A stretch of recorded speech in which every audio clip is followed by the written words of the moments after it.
Today on the Celestial War. Part of the plan is that I would be allowed to do what I did today, which is great.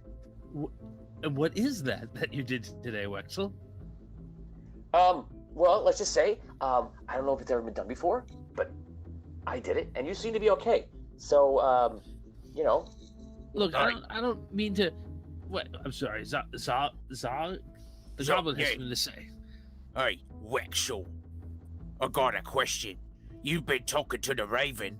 Why don't you tell that coward to come on down here and face me?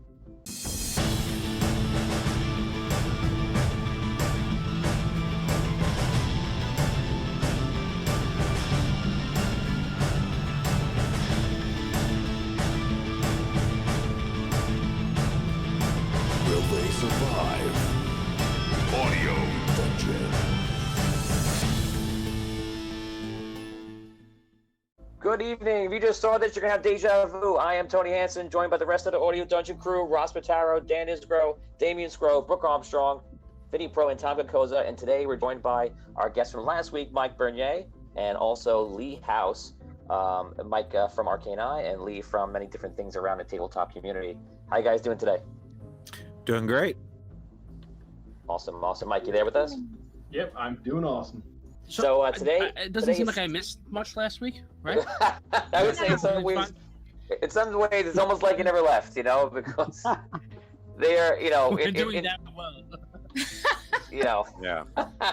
Lump got a couple extra meals, but that's about it. Yeah, in decision time, I think this group, it's very hard. Everybody tries to figure out the best thing to do, and it also is a really tight situation. No one wants to make the wrong move. So last week was very interesting. Today's episode is season 3, episode 15, and it's called Rogue Magic.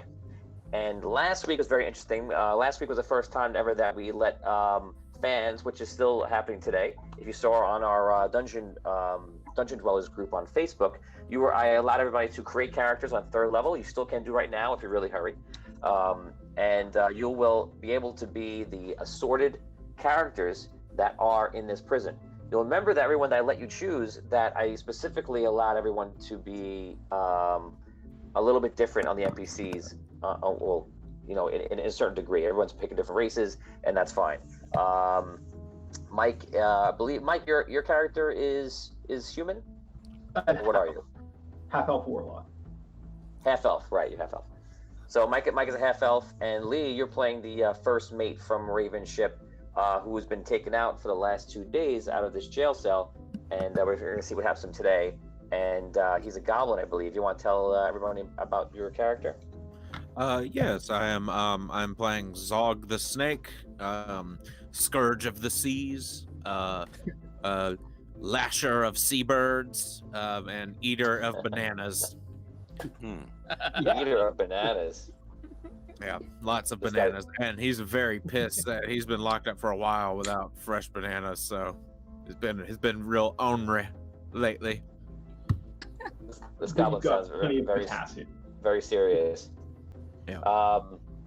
So yeah, last week was a very interesting week, and you guys were basically in jail the whole time. You apparently were being run through some sort of trap ruse, or however you want to call it, by the Raven after winning a competition technically. And of course, you were kind of duped by the Raven. Raven was able to escape from Rhaegar. Well, not escape from Rhaegar, but he left Rhaegar with 1 million gold coins of the prize, the entire prize. And by the time he left, you guys were already entranced by a spell, by wild magic from Wexel, the wild wizard that's working for Raven right now. Also, Olin is on that side as well. And you guys were in a drunken stupor, which seemed like a very long time. And it had altercations that led you all the way up to just following in a half-drunken state all the way out to Ravensclaw, the city. And while there, you guys pretty much got locked in jail, which is called the Lock and Key Prison and Barracks. So you guys have been in there. You guys have already figured out what's going on with this prison. Is that you guys apparently do a long, arduous 8-hour shift with only 4 50-minute breaks during the day. And it's terrible. Who would want to do that? And so difficult. And They take you out. They let you eat. You actually work longer than that, though. You actually do. And they take you out to eat afterwards. Out to eat to your favorite restaurant. No, they take you into into the jail. It's like a Tuesday. Nice. You eat. Before the pandemic. Oh, that's right. I remember the food was terrible. It was disgusting. Ugh. Yes, we rolled a 1 last week. The food is inedible. The only person who likes it is Lump and Scott Weber. So you guys, last night you guys had a prison riot started by Xantar, and it ended poorly because the guards were all ready for you. They were watching. They had guns in their hands. They pretty much just shot and killed 3 people that attacked, and everyone else was mixed and matched, put back into their cells, as well as you guys. Now, don't forget, you guys are hanging out with 2 other guys in the cells with you that are part of Raven's crew, plus Mike's character.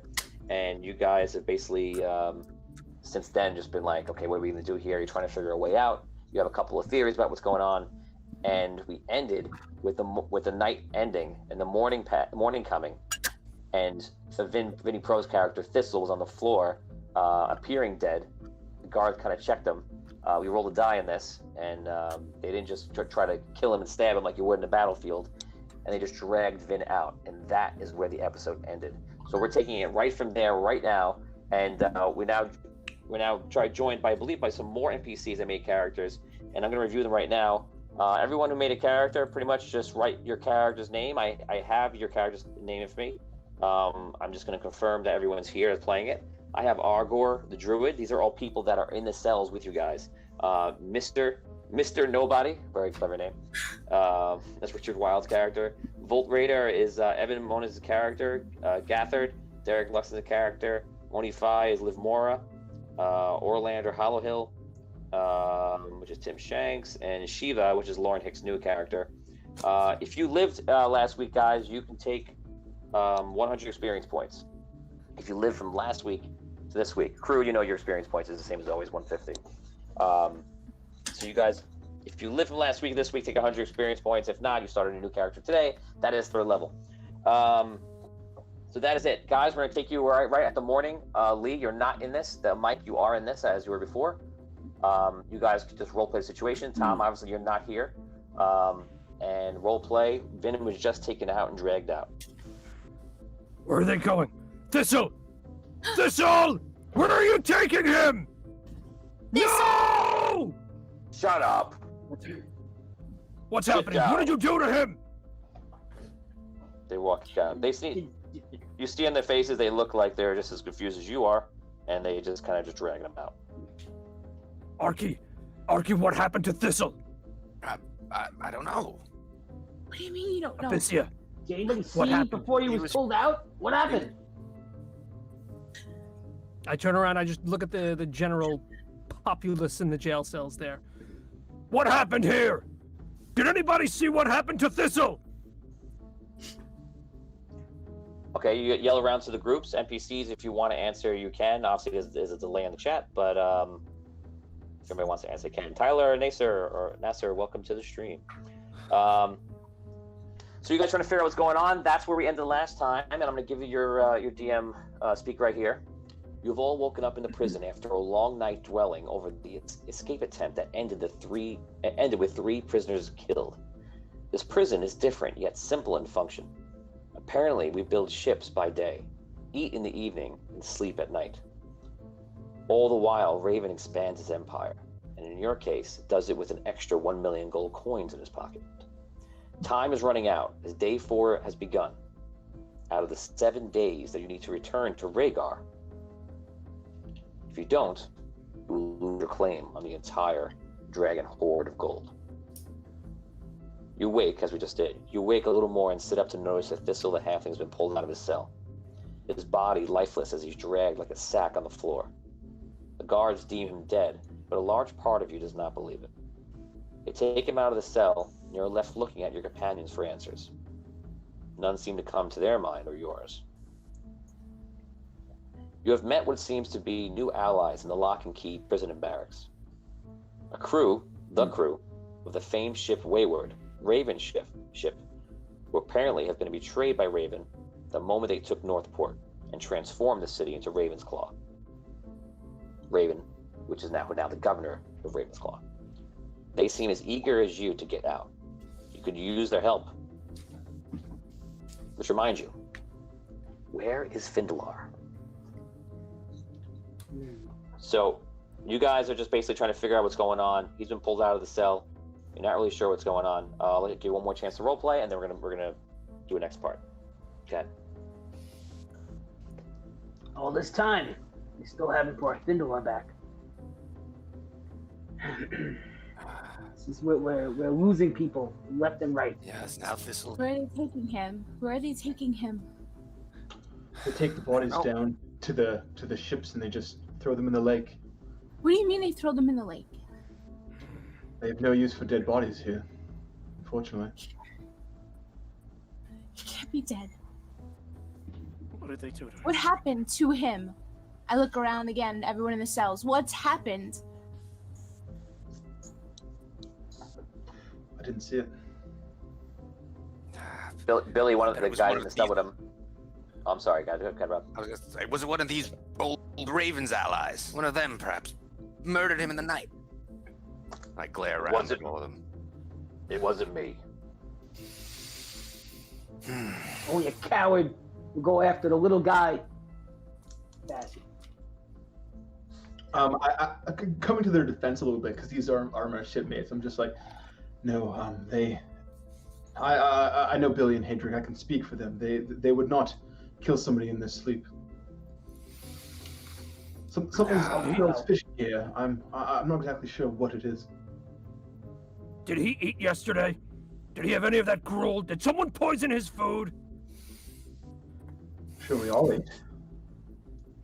It tasted like poison. Yeah. It was terrible. No one else did. Me kind of liked it. He always was a little trickster. Maybe he's got something up his sleeve. I don't know. He looks pretty dead. I know. Dead. You see a gnome from across the room speaks up. He goes, "It wasn't me." That sounded very guilty the way he did it, but I think he's just saying it wasn't me. Who's that guilty guy up there? I feel like He sounds guilty. I feel like all I do is make it bad. The guy across the room in a totally different part of the cell. You know. Sir Shaggy, is that you? Oh, nice. I was like, what? Who's Sir Shaggy? Oh. I didn't think about that. So around the room, you guys start talking with around the room, and you get to know the names of all the different people: Argor, Mister, Bolt, Gather, Livmora, Morlander, and Shiva. Besides Hagrid and Billy, and these are most people. There are other people in the room as well, but those are the ones that you're getting to know the names of. Xantar died last night, and she also died. So if anything, the fight last night kind of brought you guys a little bit together, and it began like kind of a conversation with like, who are you? So we'll move it forward just to say that they, at least if you guys choose to share it, which you can say yes or no, they know why you're in this cell. Do you want to share that as general knowledge with the fans who obviously already know, or you don't want to share that? I think I'm okay with it. Yeah. Yeah, I'll share it. Yeah, I think we should share Okay. that. Yeah. Yeah. Okay, so there's a general from reading what Dave wrote in the role playing thread, and from last week, you basically get the feeling that everyone's on the same page. It doesn't when I out of game when I literally designed this, I thought with the idea of like not knowing, because it's a prison, you could have different groups of people that want to fight other. There could be competition, but the way that everyone's talking, you see everyone is of the same mind. They all hate Raven. They all just want to be out of the cell. And while they may have been a little bit like, who are you guys? It's kind of gone away very quickly, as they all just want to survive and get out. Any questions about Vinny going out of the room, your situation right now? If not, I'm going to move on. Okay. So, Tom, Kokosa, Findalar. I'm going to describe this from your perspective, but Lee, you're actually here as well. All right. Findalar, and my DM voice. You wake up out of a daze. You're strapped to a table of some sort in a large room. you're not alone. 3 other tables fill the room with a figure on 2 of them. On one, a goblin who appears to be some sort of pirate by the looks, and on the other, a large humanoid creature who seems to be made of wood. Your eyesight focuses finally, and you begin to notice the room has vials and books everywhere. It reminds you immediately of Wexel's laboratory you encountered about a year ago. The room itself seems to be about 30 by 30 with windows. You can hear pirate soldiers talking outside, which tells you you're still in the lock and key barracks in prison. You feel weak. Something is different. You're not sure what.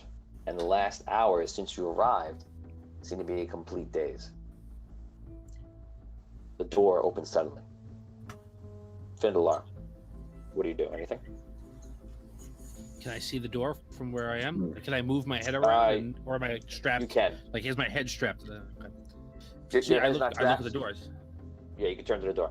Okay, so you open your door and you see Wexel come in, and Wexel seems to be very giddy with excitement. He doesn't seem focused on you. He's actually carrying some books and a couple of potions. Do you say anything? Wexel. I do. I call his name Wexel. Wexel. Oh, Vindelar, you're up. That's great. Oh, wow. Oh, awesome. That's great. You actually survived. That's great. Do you feel good? Do you feel okay? No. Can you move your arm? Oh, wait. I'm sorry. You can't move your arm. But do you feel your arm? Do you feel your legs? Do I feel my arms and legs? Yes. Yeah. That's great. That's great. Why would I not have felt my arms and legs, Wexel? Don't worry. You know, wild magic. It's unpredictable. What did you do to me? We'll go over it. He walks over to the other side of the room, and you can kind of just move your head up a little bit if you wanted to, and you can see that he's over near the goblin. So Lee, your name one more time? Zog, Xogg. Thank you. So Lee, Wexel comes up to you. You've met Wexel twice before. You've been in here in this room. You never know what doing to because you always start coming to after whatever he did, and and your memory always goes back to you can't really remember getting into the room. So he comes up to you and he looks at you again. So he goes, Zog. He goes, how are you feeling? Good? Feeling about as good as I can be, I guess. Very good, very good. I have to say, your goblin blood is a secret to many things, very resistant. I don't exactly remember what I agreed to do by coming here. You mind refreshing my memory? Oh, well, let's just say I needed some samples of your blood. I need to do some magical spells, and it's all for the good of Ravensclaw. I don't care nothing about no good of no Raven's Claw. Not after I was thrown in here. Yeah, I guess so. I understand. But thank you anyway. Appreciate it. Just relax, okay? Okay, thanks. You see him walk over to the other side of the room. As soon as he walks away, I just snap at him with my sharp goblin teeth. Okay. He walks to the other side of the room onto one of the other tables left, and on one of the tables is this large, round, like barrel-sized tall wooden creature, and it's just laying down. The creature seems to be moving slightly, and he seems to be like checking it. He's like, "How you doing? You okay?" Oh, I hope it works. I really, really, really hope this works. Great. Okay, so he walks back over to you. He finally puts all his books down. He puts his books down, and he puts some potions down. The place is a mess with stuff. It's like a mad scientist's laboratory. It's basically what it looks like right now. Let's see what's coming in from it, so I don't miss anything from the fans here. Scott Weber says, Lump says, me and Thistle ate three others. I'll just say it. Me and Thistle ate 3 other bowls of slop stew and 3 other prisoners' bowls. Me, I'm fine. Oh, 100 stars from Scott Weber. That's outside. Martin Laurie says, welcome back, Tom. Scott Weber. Just saying something else. Just saying hi. Everyone, oh, that's right. Everyone share out the stream, guys. If they hit, remember, no enchantments, nothing bought, anything you've given to them, rerolls, nothing is effective without 50 shares in the stream. Okay, that's on Facebook, and I don't know what we're up to now, but hopefully we're up there. 32. 32. Okay, so hopefully no one gets into a life or death situation. Marlon Johnson says Zog is a scoundrel. Yes, born and bred. Confirmed. Derek Luxon says the Wexel switched their bodies. That's interesting. Next one, I see what I find out. Tom wakes up as a wooden man. Okay, so Wexel, back to the conversation with you, Tom. Wexel is looking at you, and he's coming to you really closely. He's like looking right in your face. Wexel, you look good. Did you do something to me? I feel Let's just say not great. Yeah. Oh, really? Okay. He pulls a chair up and sits down. He pulls out a pen, a quill. He's like, "Go ahead. What do you feel?" Well, I feel kind of dazed. I feel weak. I don't know how well I could move if you untied me.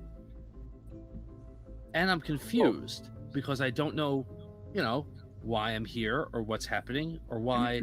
Okay. We can talk about all that stuff. But first, I have so many questions for you. You seem to be okay enough where we can do this right now. So how did you like my spell?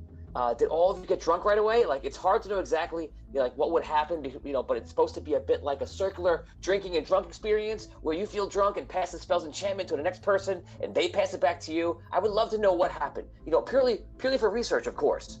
I call it Wexel's drunken stupor. How'd you like it? It worked very well. I think if that's what... I'll tell you this, Wexel. I'm tied to a thing. It worked so well, we thought it was a good idea just to come here. Right, so that was the plan, right?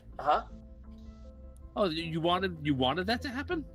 Well, it's not that I wanted. Raven wanted. Raven said you guys would be probably so mad about what happened that if they're in a drunken rage, he goes, I would follow them. So he thought that you would come here. And then, my part of the plan is that I would be allowed to do what I did today, which is great. And what is that you did today, Wexel? Well, let's just say, I don't know if it's ever been done before, but I did it, and you seem to be okay. So, Look, I don't mean to... What? I'm sorry, Zog? The goblin has something to say. Hey, Wexel, I got a question. You've been talking to the Raven. Why don't you tell that coward to come on down here and face me? Oh well, I know you guys have history, but I don't think Raven has much time. I mean, he's the governor of a whole city. What is he gonna do? Is he gonna come down and talk to people in the jail? No, I don't want to talk. I want to fight to the damn death. Bring him down here. Well, next time I see him, I'll pass on your message. All right.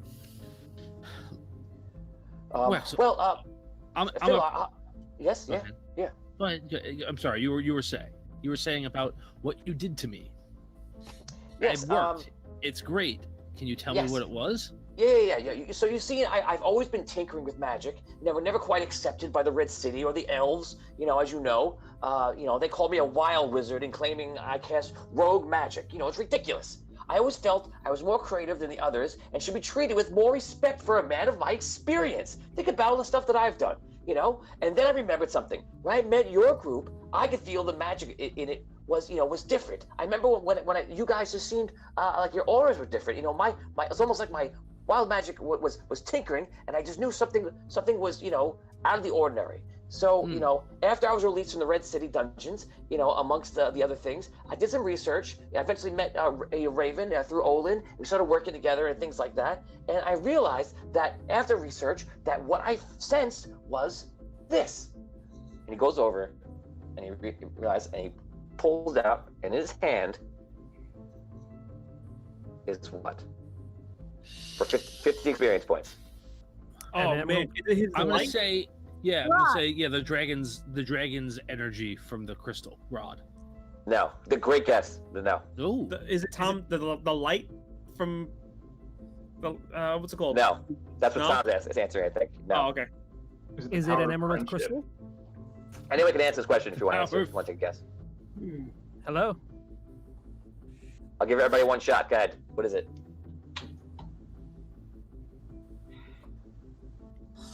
Really? Oh, No man. guesses. Wait. Is it one of the Is it one of the souls? Is it one of the? Is it the soul like you know how like the souls travel from people to people sometimes? No, it's not a soul. Oh. Is it It's an one, emerald i- crystal? one item. He's holding in his hand. Is it an Okay, emerald And crystal? guess. Is it a coin? No. Wow. That's wild, but no. Come on, Dan, keep trying. You'll get it out. Is it an emerald crystal? Oh, no, it's not an emerald crystal. And that reminds me, if any of you had a coin on you, that coin is gone. I'm I absolutely gonna beg to say, differ. you have it hidden somewhere? For a long time. I've had it hidden Okay. a long time. Remember, I got locked up twice. Where, Are you- Okay. Are you pulling a I'm scared to act. No, don't Christopher- say it. Christopher Walken right now? No, I knew that's where you were No. going with that. no. Okay. No, at no point were we told that our shoes were taken off. No, they no weren't. point. No, they weren't. What? Okay. So you're fine. You're fine. Okay. It's reasonable to say. Okay. It's been in my shoe for like months. Okay. No problem. Okay. So he's holding. Well, back to what's happening. He's holding his hand. And the guesses, I'll take 3 more guesses, and then I'm going to tell you what it is. It's not a banana, Jonathan Willis. Great question, though. Is it the? Tim Shanks, go ahead, That would have been great. Is it the amber crystal that I absorbed to increase my intelligence? Great guess. You're just not thinking of the right thing. There's apps that easily could have been the thing I say, but it's not it. Derek Luxon says a head, maybe. Nope. Is it a bundle of bananas? Not just one. Oh, he could have found that It's with a my bundle of stuff. bananas. Marlon Johnson says your finger and thumb. It's creepy. Nope. One more guess. Oh For man. 50 experience points. No, I don't know. Abyssea's eyes. I was just thinking. No. I have my father's eyes. Jesus. Those out of his mouth. Okay, so that's it. So he reaches down, he pulls out, and I got this. And in his hand, you see a black rose. Oh. Wow. Hey, I know that. Those are really hard to get. Yeah. That's why I got it.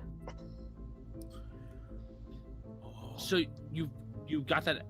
You made that out of Made me? it? No, I unabsorbed it out of you. That's amazing. How'd you Yeah, do wild magic. That's what I'm saying. Everyone thinks I'm ridiculous and my magic doesn't count. You know, it's ridiculous. That's insane.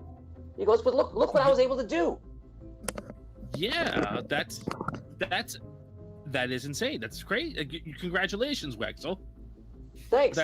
That is an amazing achievement. Now, I hope you know, and I know this is an awkward conversation since I'm tied to a table, but I hope you know when you say everyone discounts you and everyone treated you badly, that you're not counting me in that. Like, I am somebody who, like, did save your life because I thought your life was worth saving, right? You do remember? Yeah, I mean, I like you guys. You guys are great, but you also put me out of business, Well, and then you're you right. put me in the Red City jail. No, you're right. And I mean, I didn't do it directly, but I couldn't get you out. So I understand. Right. No No hard one ever feelings. came. No one ever came to get me out or say anything on the behalf of me. It just let me rot in there. So I feel a little bad, but what I can do with this is amazing, and I'm pretty sure. But don't some of your friends have this in them too? Some of them did. Yeah. You're asking me to remember which ones. That's gonna be tough, but yeah. Oh, and guess what I found? As an added bonus, I also found your spell book. He pulls a spell book. And he said, "This spell book is enchanted with like some kind of dark elf enchantment, as well as you have a second spell book. And this one, I was able to crack it with wild magic, obviously, and you have some sort of chronomancy in it, which makes me realize that all these tales I've been hearing about the chronomancer up in Arlight are real. So if I can combine chronomancy with my wild magic, just think what I could do. I can only imagine. Now, just so you know, and I'll tell you this because, well, maybe I won't tell you this. All right, you don't want to hear it, Wexel, and I understand. It's that uncontrollable wild magic teleportation spells. That's it. Just teleport out of the room and then teleport back in. And I'm back. Zog don't have no idea what none of y'all talking about. Wexel, I'm sorry, Zog. You're pretty much done. We'll get you out of here. Did you, just so you know, that chronomancy spellbook was mined by, how do I best put it?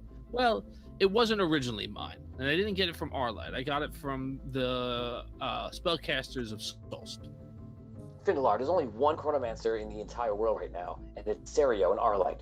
Everyone knows that. So if someone, whoever you got it from, it comes from him. This is the guy. He exists. It's real. I thought it was just a story, and people were just, messing with me or something. They always try to send me on wild goose chases. So thank you and thank you and thank you. This is a great day for me. You're welcome, and you're welcome, and you're welcome. Maybe you can repay me by, letting me out. I can't do that, because Raven wants you, and he wants to make a big show of everything, because he wants to show that you guys came to kill him and cause him problems, and he wants to drag a whole war out, and that has nothing to do with me. But I have to take this Black Rose. This first one, I want to absorb this one so bad, but I'm gonna have to put it into my friend over here. And he walks over to the wooden creature, and you see he puts it in, starts casting a spell, and you see the Black Rose within a minute, and absorbs it. What you doing with that flower? What's that? What kind of flower is that? Don't worry, you're all gonna be fine. What is that thing? Is that a golem of some kind? Yeah. He goes over to the door, knocks on the door. He goes, "Guard, you can take it back now. I'm done." Guards come in. There's about 4 guards here. They unstrap you, and they start bringing you back to the cells. Do any of you do anything on the way back, or do you just go to the cells? I'm going to look over to Findelar and say, "You come talking to me later. I got something to say." Okay. I'll find you. All right. Okay. Don't want to say too much around these gods, Understood. Wexel, as I'm leaving, Wexel, if you actually want to talk about that magic, maybe 2 of us could work together on something. Just think about it. Putting it out there. If Raven doesn't kill you, I'd be happy to work with you. Sounds like a plan, buddy. Okay, so you guys walk out. If you can see the screen right now, you see the map that's put up, and you guys walk. I'm gonna draw it for you.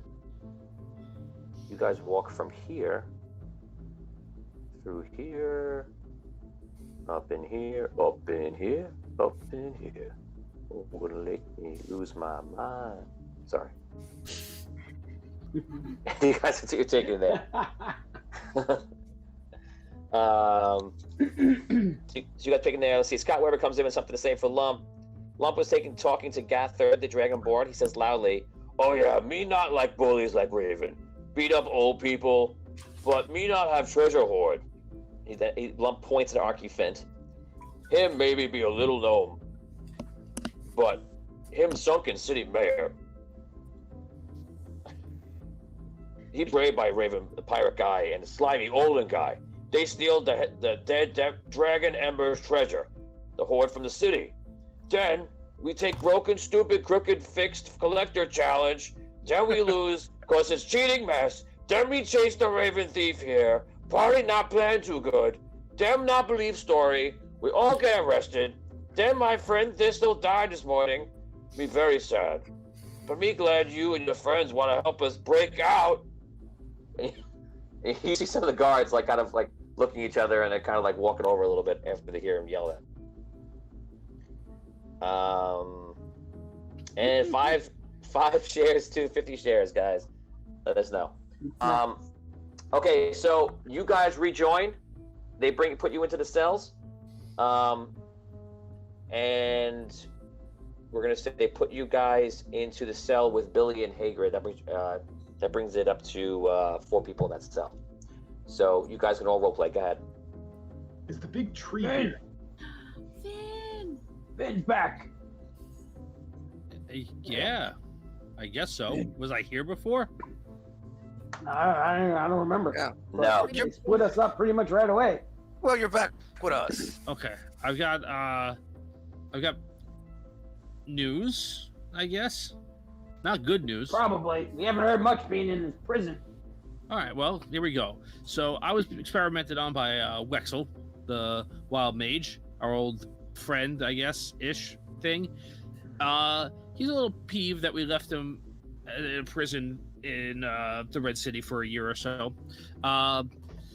He pulled the black rose that we got, in hell. He pulled it out of me and he put it into some kind of wooden golem. He's been doing experiments with myself and Zog over here, and I don't know exactly what it is. He's got my spell books and he's figured out a way to crack the one that we got from the Soul Wizards, which is not good. I think he might be insane, which is also not good.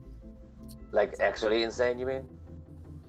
Yeah, I'm worried that he might actually not be sane anymore. Definitely didn't seem like it.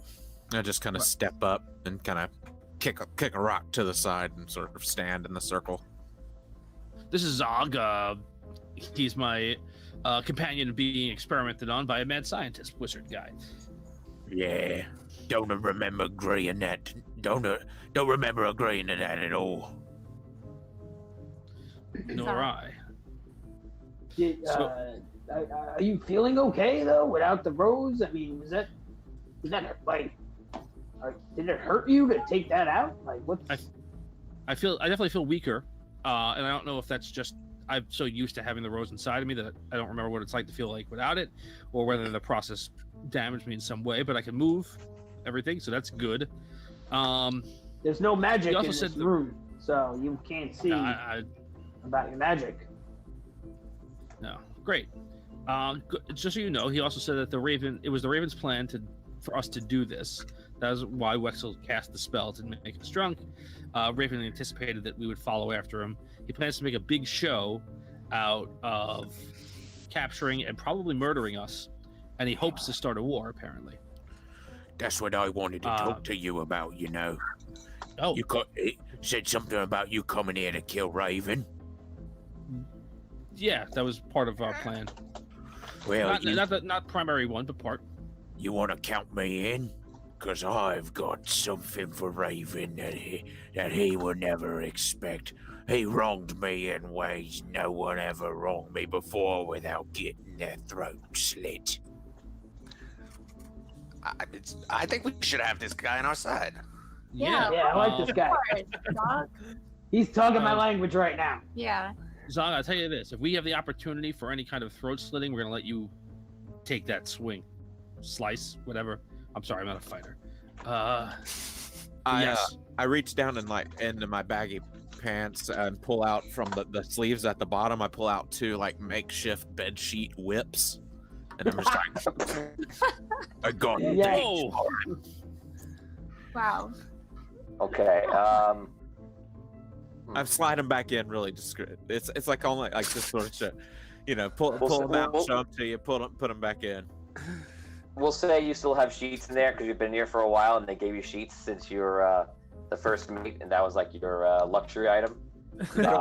Everyone else has hay in their rooms. Excellent. I managed to sneak in some luxuries. Finn, Thistle's dead. What? Yes. Wow. We don't know. His limp body was dragged out of the cage by the guards. He's dead, Arky. They said he was dead. One of your crewmates, I assume. Yeah. What about Yeah, he's Ain't much more than a kid. He's What happened? stronger than that. I'm sure he's fine. He's probably just feigning it. Feigning? Maybe. Did they take all your stuff? Yes. We have no items. They took everything. Okay.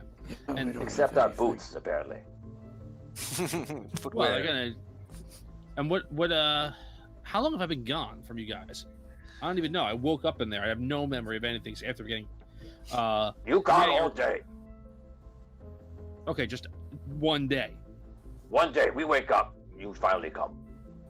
Okay. Okay. All right. If we somehow do get out of this, I do want to just put one thing out there.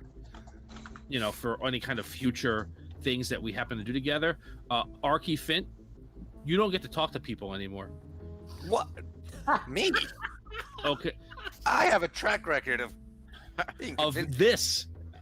this. You have a track record of this. This I didn't get us into this. Self. Do you remember what you said? Do you remember what you said to the? Just told the politician he can't talk to anyone else. I told him we were there for banking business, if I recall, when we first arrived. If you recall, need to remember that we were under the spell of Wexel's wild magic.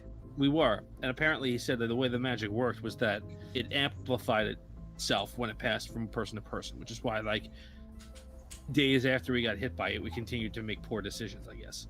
And that again was a plan. You see a gnome from across the room, and you see the gnome is actually he shifted his hair, moved a couple of things, about his appearance, and for a second, he's another gnome, obviously, but in a second, he looks exactly like Arky Fint.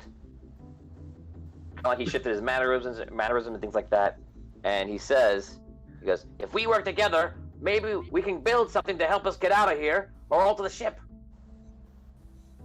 We're with you. Who is? Who the hell is that? The name is Sounds Volt. like Arky. It And looks this is like Arky.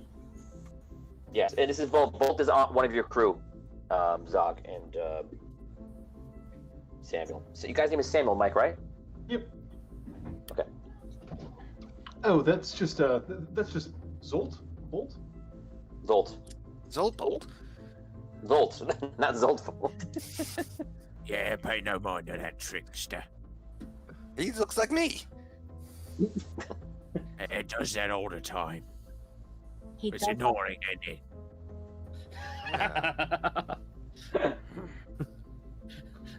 Lump says, enraptured.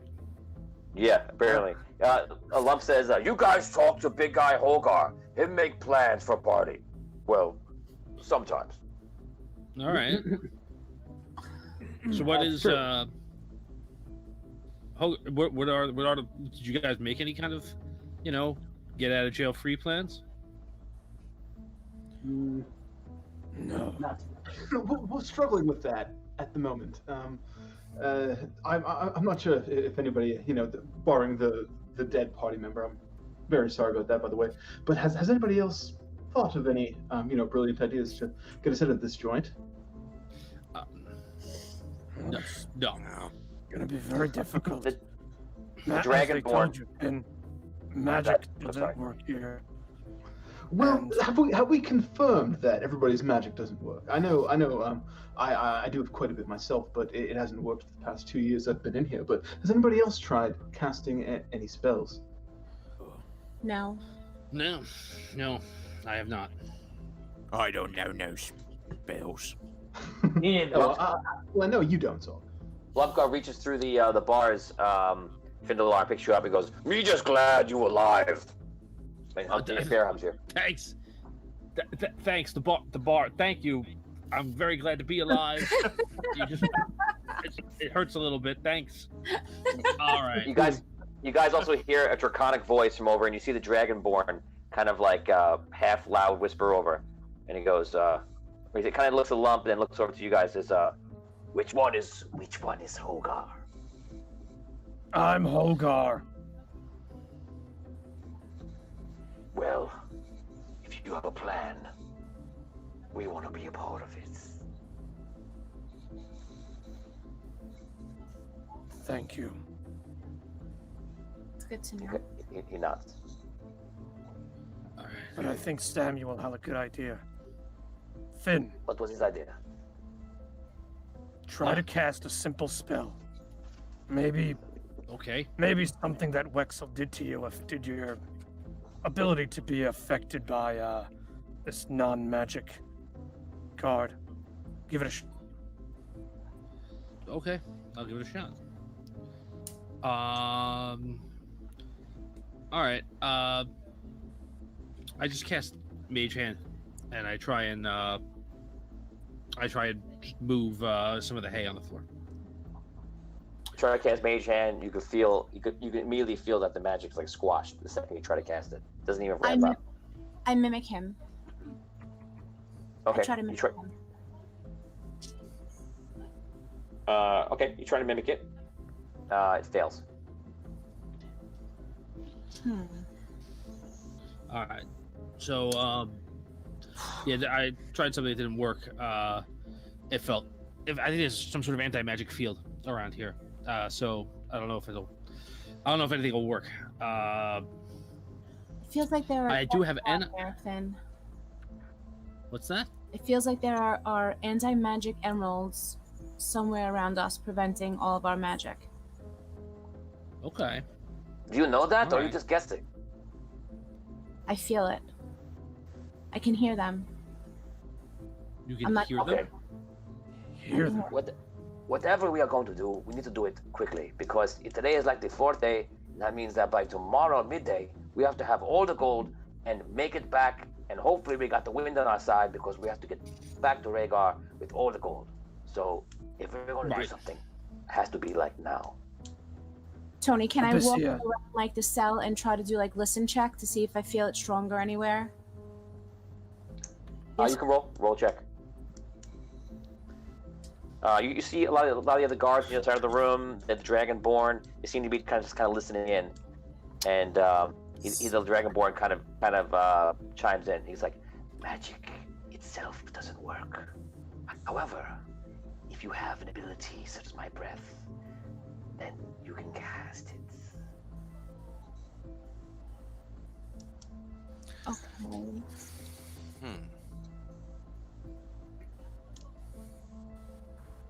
Tony, I got 15. 15. Yeah. Okay, so you go to the wall and you feel like because of your attunement and how you've been used to it for so long, you feel something is different near the wall, and it definitely gets more different closer to the wall. Okay. Whatever it is, it's there's definitely some of it in this wall, along maybe all of the walls.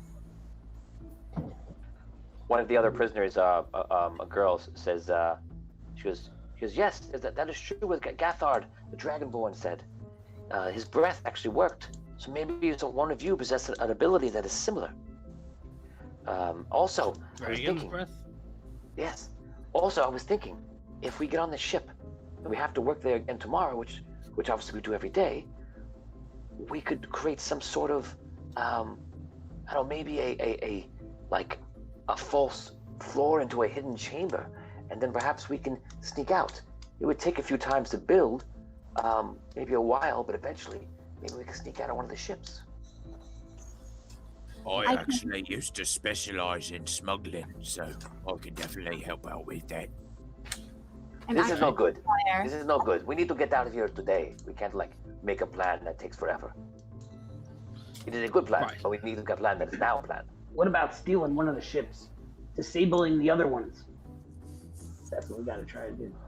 We are on an island, so we are definitely going to need a ship. Buff leans into it. Go ahead. Yes. Hold on. Have you tried any of your song magic?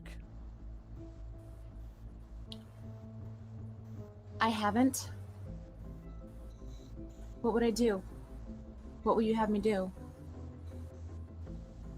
Try something small to see if it works. I can only use it one time. Small, large. Lump leans into your conversation. He says, just so everyone knows, them over there, I see they make shivs and chisel and tools and stuff. So Like if we have fights, they help. Thank you, Lum. Finn. All right. Do you think that if I would try to somehow get myself or one of us back to the Red City and give word to Two Mage if he could possibly help us to send something? He hasn't been here, right? He can't come here if he hasn't been. No. Most likely not. It's possible. Marlon Johnson says, "Sing a Sleepy Guard song." Martin says, "Earth song. This girl's on fire." I can breathe fire. I can breathe fire. I don't need to be on fire. You can breathe Sorry, fire. Tim Shank says, "How many guards?" He wants to know how many guards could I jimmy the locks with the chisel. You could try to jimmy the lock. You definitely could do that. You are a rogue halfling. You have that skill. I guess getting out would be the problem. And also, Tim, do you alert somebody that you're trying to do that or have the idea, or are you just asking the DM? Let me know. Jared Woods says... what did he say? We'll find out next week. It was Jared! All right, here's the plan. I'm gonna break out of this window, and everyone's gonna ride on my back when I climb down. The window? Aren't you? You're a goblin. Okay, I'll get on I'm first. strong. I don't think there are windows. See, Lee gets it. When Tony disconnects, so anything happens. Sorry, I dropped. Exactly. Just to get back to it, Jared Wood says, "Is there any cracks in the walls that the Dragonborn could focus fire breath into and maybe destroy the object blocking the magic?" So you look at the walls and you believe that the walls were either reinforced or built newly. No cracks, just of yet, and look pretty strong. You're not, and again, everybody's assuming that there's crystals in the walls. This is all based on an assumption.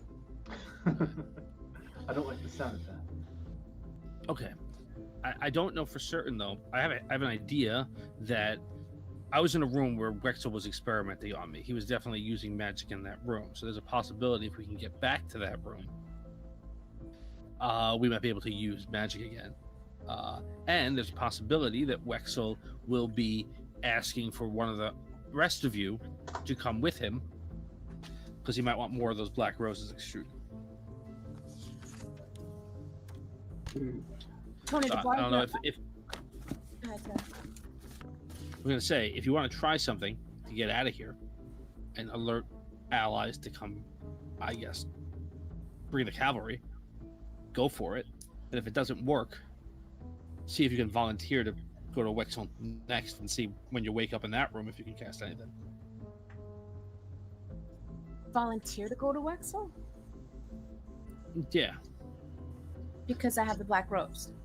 Well, yes, but because if that's a room where magic can be cast and it can't be cast here, you might be able to do it. Whereas if Arky went, he would still be Arky, and there would be no difference between here and there. Okay. Yeah, he can't take another black rose out of me. So, Love says to Abyssia, "Abyssia, sing, and we beat floor and bars to music, and those guys use chisel to loosen bars, and we get out of here. Lump hate prison, except food. We like food." I know, Lum. We'll try something. We're gonna get out of here, Lum. Nick Lurkin says, "Sing Eric Clapton, I Feel Free." Just because you feel free. doesn't mean You are free. He found that loophole right away. yeah. Smart That's a good idea, but Tony would see right through it. So the bars are regular metal? The bars are metal, right? They're iron. Iron. So I wonder if we breathe on these bars, it could melt. I could melt the lock or melt something. The problem will be what happens when we get outside the bars. Right. Right. If these guards are like the guards that, any of his soldiers, they have guns with bullets. Yeah, they almost shot all of us the other day. Right? Yeah. A couple of those things, and then you won't have to worry. I'll be free of the mortal coil. So, Well, I'm gonna take this shot then. I'm gonna Think something big, Capricia. Get us out of here, and the gold too. Get if you can. Just throw that in. I'm gonna put that in a sidebar. Okay. You know a song that's all about that, right? Get me free of this prison, me and my friends, and take all the gold with Take us. the money That and song? run. Yeah. Take the money and yeah, sure. Yeah, and get us out of jail alive. That was by who? The Stones, right? it's a Rolling Stones song, right? Okay. Jared Wood says, could it be a magnetic field causing the magic disruption? And if so, it could be some sort of metal plates in the walls. That's possible. Magnetic Well, magical disruption. Jared, that's awesome. How many shares are we at, Tony? I can't see it if someone could let me know on 53. staff. 53? 50. Yep. Awesome, guys. Congratulations. Everything, Sing. your I'm- abilities are active. Yes. Thank you to the fans. Thank Thank you, everyone. If we get 100, my goblin will eat 10 bananas in a row on stream. What? I'm just kidding. I actually don't have any bananas.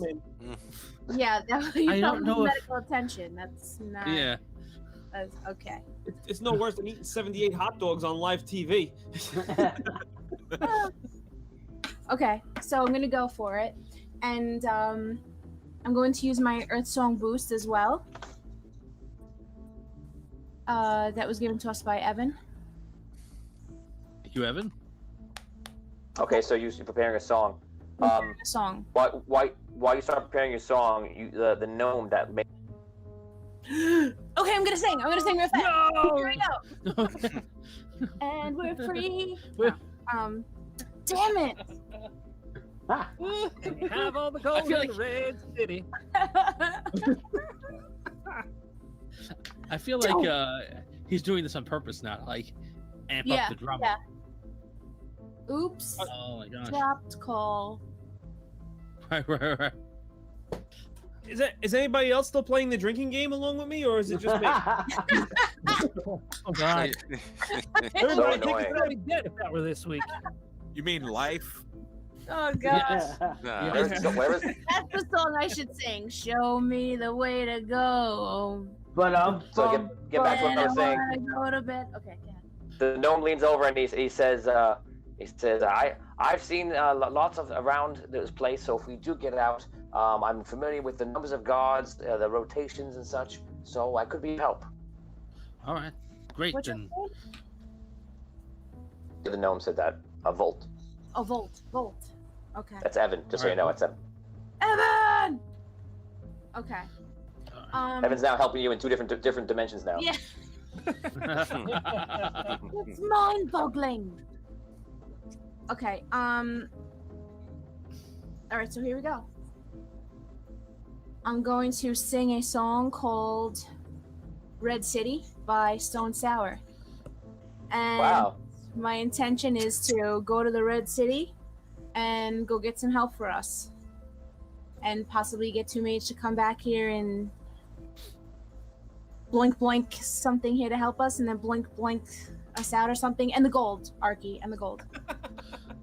It's a lot of things you're looking for. I mean, less blinking. The blinking isn't like necessary, but the other stuff, yeah. Give me you're one gonna sentence. Also bring the goblin with you. Also, that's a thing, right? Give me one sentence in what you need. What's your? It's like a wish spell. What's your wish? Well, is the wish spell with the lyrics? Like, is that? Just your intention. I'm saying describe your intention in simpler to me, if you could. My intention is to meet up with two mage, so he can then. So he's hopefully was once there in Ravensclaw, and we can send reinforcements to the guys and help all the guys in the new crew of girls and guys with us to get the money. Okay. That was a run-on sentence. I understand that. Okay. Hey, that's what you wanted to tell me, and I'll do my job. Go ahead. No. I warned you. Two mage. The more complicated you make it, the worse it can get. Okay, that's it. That's all I said, right? Okay, great. All right. Here we go. Here's the song. I'm here, walking in the city that is red again, knowing why I'm here I'm here. That's a song, really. Okay. And now I'm I hate to scared. do And this. now I'm scared. There are Now I'm times in my scared. life I have to be just be a DM, and this is gonna be one of those times. Just to remind you, it doesn't have anything to do with the name of the song, but I'm just going by your lyrics, so you disappear. I love it. Wait, but you didn't have me roll for it or anything. And we have Evan's bonus and stuff, so what's... That's true. It could fail. Roll. Okay. Is this Now what she- we're now she hoping- wants what we're it- hoping for? now Is she this wants He's it to like, fail. and the worst thing happens to you ever. Okay. Oh. A 9. Hold on. I don't think it matters. It's both bad and good, right? It's like A 17. Hold on. She did such a good job singing. You're not gonna reward that. Come on. No, welcome to the dungeon, Lee. what I'm gonna do is I'm gonna reward her by giving her exactly what she just sang to me.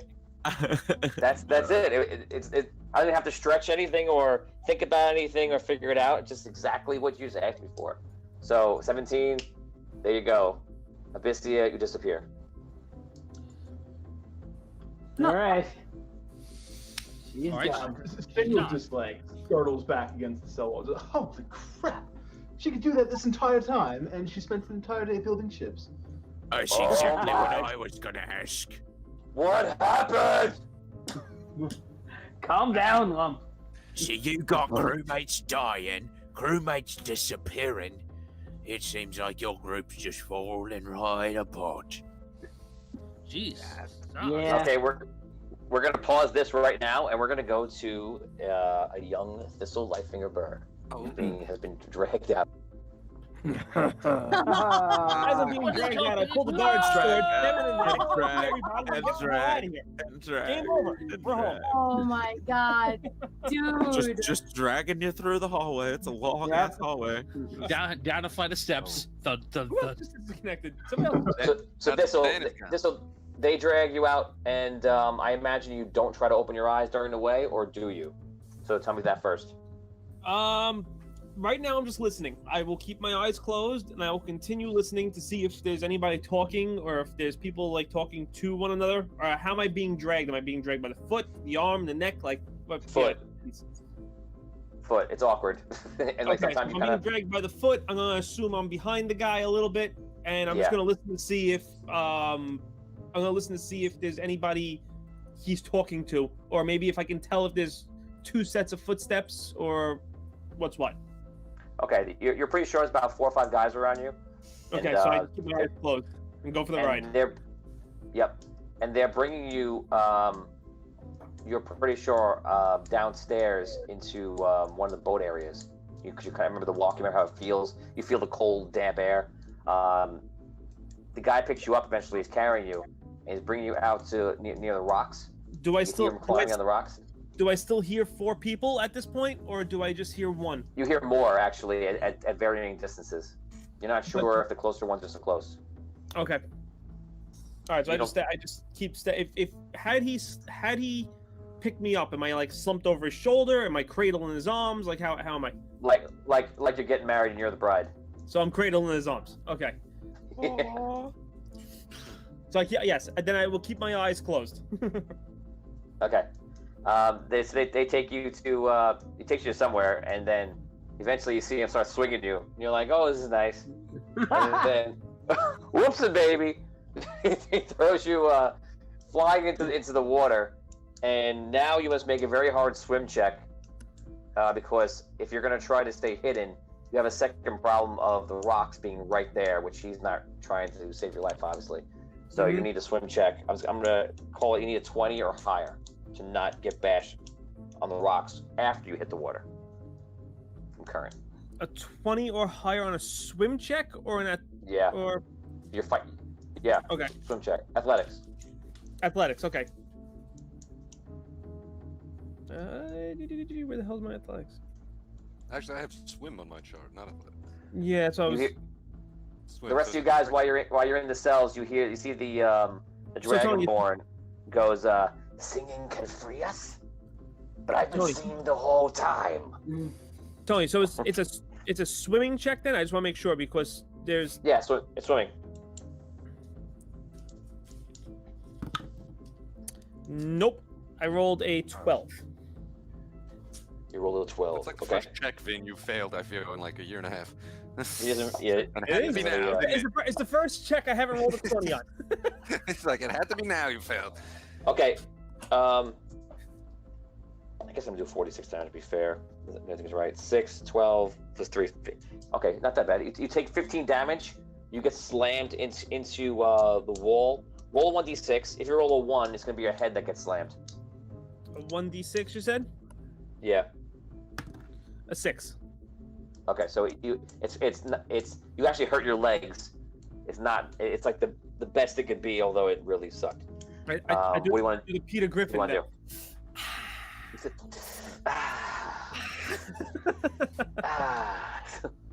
What do you want to do? I just kind of like float there for a minute or so. I want to. You can't float. You can't float. You're going to keep being pushed back and forth, either between the rocks right there, or if you get sucked in, it'll be between the rocks and the boat. So you need to swim here. Okay. Can you describe the area to me then at that point, so I just know what the hell I'm getting in? So imagine the boat is like right there, and then right past the boat are like all like these rocks right there, and then it goes right out from Into underneath the island, right into the bay where it is. Okay. And that's pretty much it. So, I'm assuming the boat that I'm near is one of the ones that we were working on. You have no idea. So it's one of the boats that you work on. The one that I was working on, but it's like one of the under construction boats, I'm assuming. Yeah, you have no idea if it's that particular boat, but it is the boat that has been built by Wizards. I'm just trying to make sure I'm in the same place I thought I was. That's all. Sure. Okay. For everyone to see if it helps give a little context, I put up the Raven's Claw, and I'm going to What's going on with his connection tonight? The map is up though. See the map. You can see the prison. That's the important thing. Left side there, in the bay. Is it left side and a right side? Okay, so you are right here. I'm drawing it next to the map, just to kind of show you where you are. It's the north side of the prison barracks. Oh, it's the north side. See, I would have thought it was the south side from that dark circle that's on the. No. There's actually all those ports you're seeing. Well, actually, all those ports you're seeing are all around the entire island, so it could be any spot on the island, like a clock. Okay. Are there any other dead bodies by me? No, not that you see. You don't have a lot of time, really. Like, we're doing a lot of analysis, but you don't have a lot of time to think about things. You're being pummeled against the rocks. Okay, so make another check. I start. Okay, so now I can add in my swimming stuff, so I should be good. Where is it? Swimmer. Natural swimmer plus 2. 18. 18 is what you rolled? I'm sorry? 18 is what you rolled? Yeah, the total's 18. Correct. Okay, no good. You're being pummeled against the rocks. You take another 14 damage. Oh my god. Oh. All right, we're gonna hold off on you. Hold on 1 second. We'll go back to the group. You guys are there now. Abyssia has just left. If Abyssia was the key, using her bardic powers to help you get out of the situation, there is a problem. What do you guys want to do? I have +1 performance. I can sing us a song in Goblin. Goblins love singing. I've got +5 performance, so I could join along, I guess. Well, I'd like to see the Goblin song with accompaniment, just because. I know we got a lot of things to do, but I kind of want to see it. We're not getting out of here.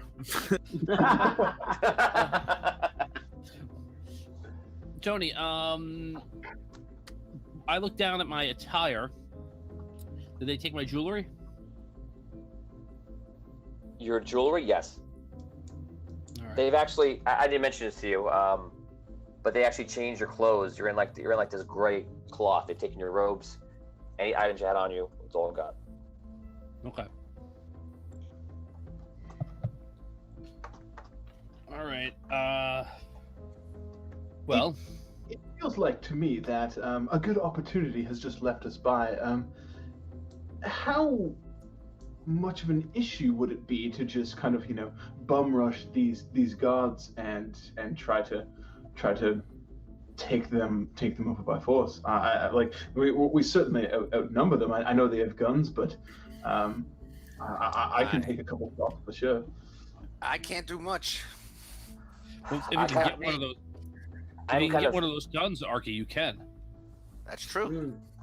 Hey, you know what I can do with these whips is I can disarm a gun right out of their hands, Arky. Ooh. I mean, a gun would be nice, but we'd still be. Guys, if we have How many guards are there? There's usually about 20-something guards. You feel like 20-something guards around you at all times in some way, but you know for a fact, and the gnome Evan's character Volt confirms it. There's always 8 guards. If you look at them, I went back to the other map of the prison. There's always 8 guards in those center rooms with all the guns facing outwards, ready to go. Amongst that, there's usually a couple guards walking around, and if there's any guards in the other guard room or in the other section you're not aware of. So that at least puts you at the fact that you know that there's about 19 to 20 guards around you at all times. Now, Jacques says this. If we are going to survive this, we need to have a spot where there is cover fire. Because if they're going to keep shooting us, we are just going to die. So we need to take a spot somewhere, but I am noticing that this place is designed so that there are no places to hide. Why don't we get all the other inmates here to stand in front of us and be meat shields? Maybe if we they can are willing to do that. it. We got to do it when they take us out to do the work. The boats. That's use the boats as cover. You think? Well, yeah. Wait, if they're gonna. I mean, this room is like a death trap, obviously. But so we got to be out of this room when we make this attempt. I agree. I tend to agree as well. We got to disable the boats and then steal one. Wait, can people use their magic on the boats? If Finn hasn't been out on the boats yet, right? I've been trying to use my magic on the boats and it's no go. Oh. I mean, we could. There might not be a need to disable the other boats if they're not ship shape. The one we were working on yesterday was only about 50% complete. We could try to head for the most complete one, and try our luck with that. Yes. I'm more than. What are we going to use for? Go ahead. I was going to say, sorry. What are we going to use for cover? If we get out of here, we need cover. Are there are there walls built up on the ships that we could duck behind if they were finished enough?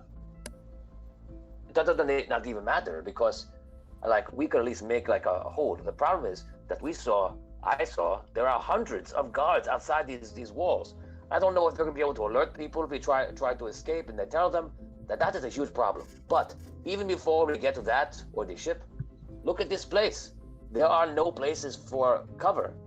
We are if we have a wall to hide behind, then we could protect ourselves from the bullets.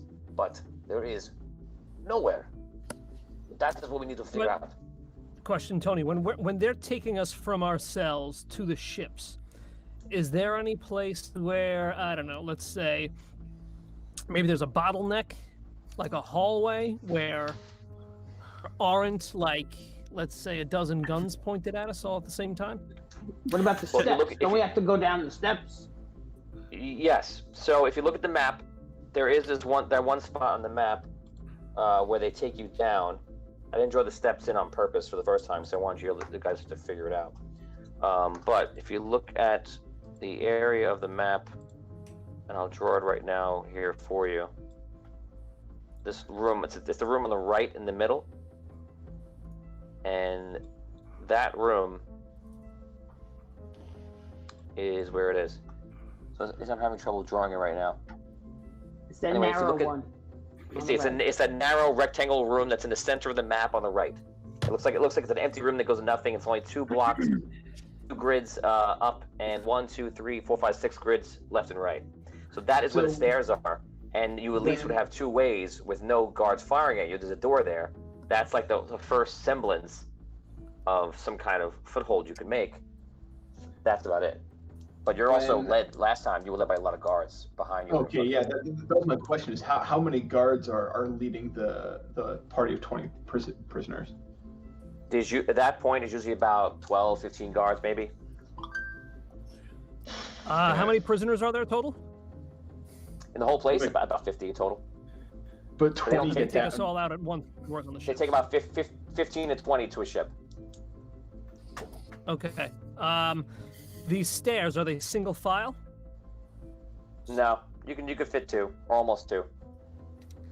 So how do they usually lead us to the ships? Like, do they put I don't know, maybe 6 gunmen in front of us, then we go down, then 6 gunmen in back, or they scatter them throughout?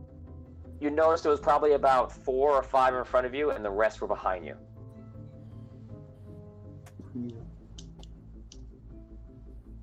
We'll take them to the hot gates where their numbers mean nothing.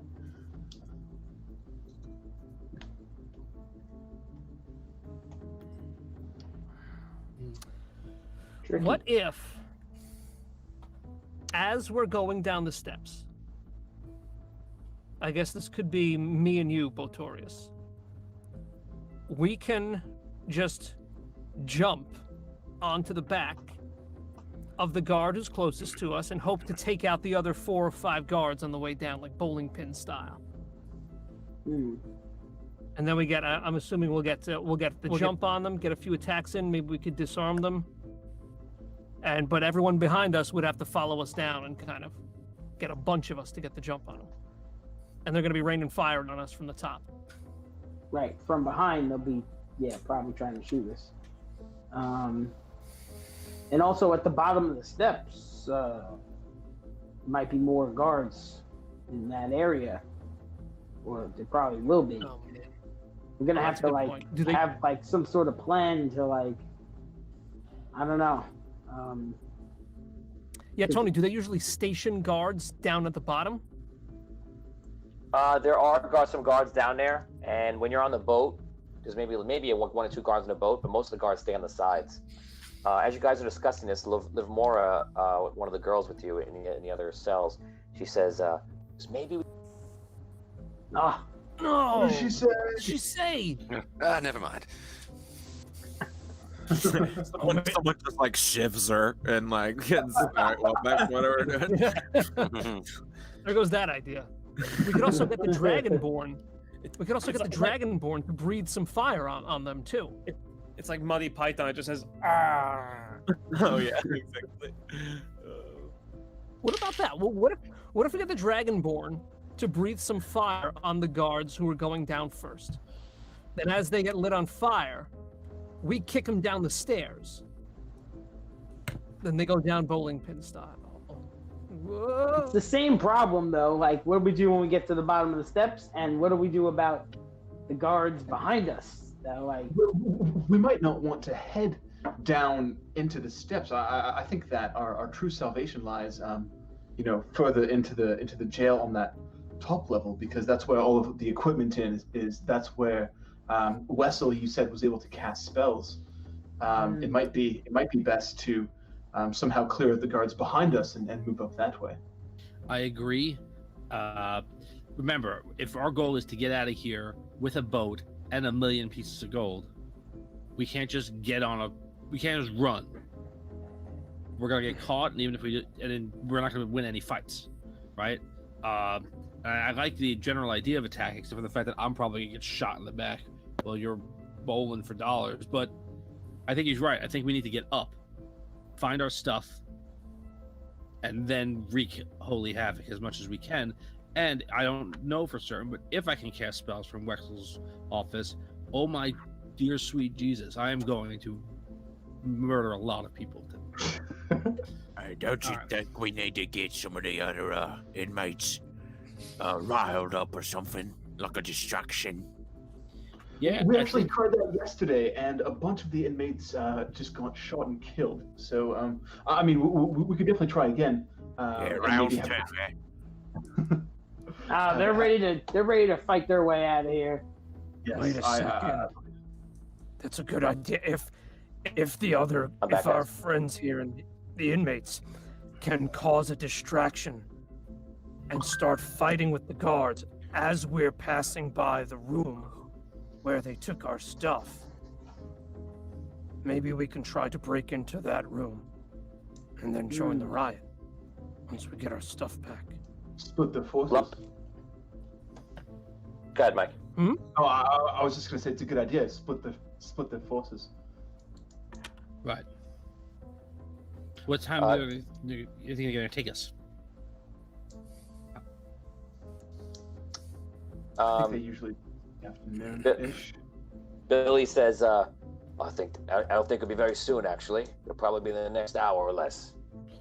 All right.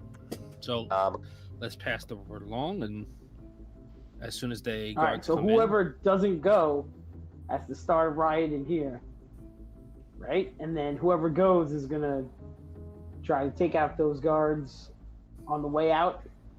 Into like when we're in the hallway, right? That's the plan. Sounds good. I don't know the song how it goes from Joe. Scott Weber wants Lump to sing a song, so I'm just gonna say Lump sings it unless somebody knows the song. That's the one I just sang before. Show me the way to go home. I'm tired and I wanna go to bed. Okay. I had a little drink about an hour ago. And it went right to my... Okay.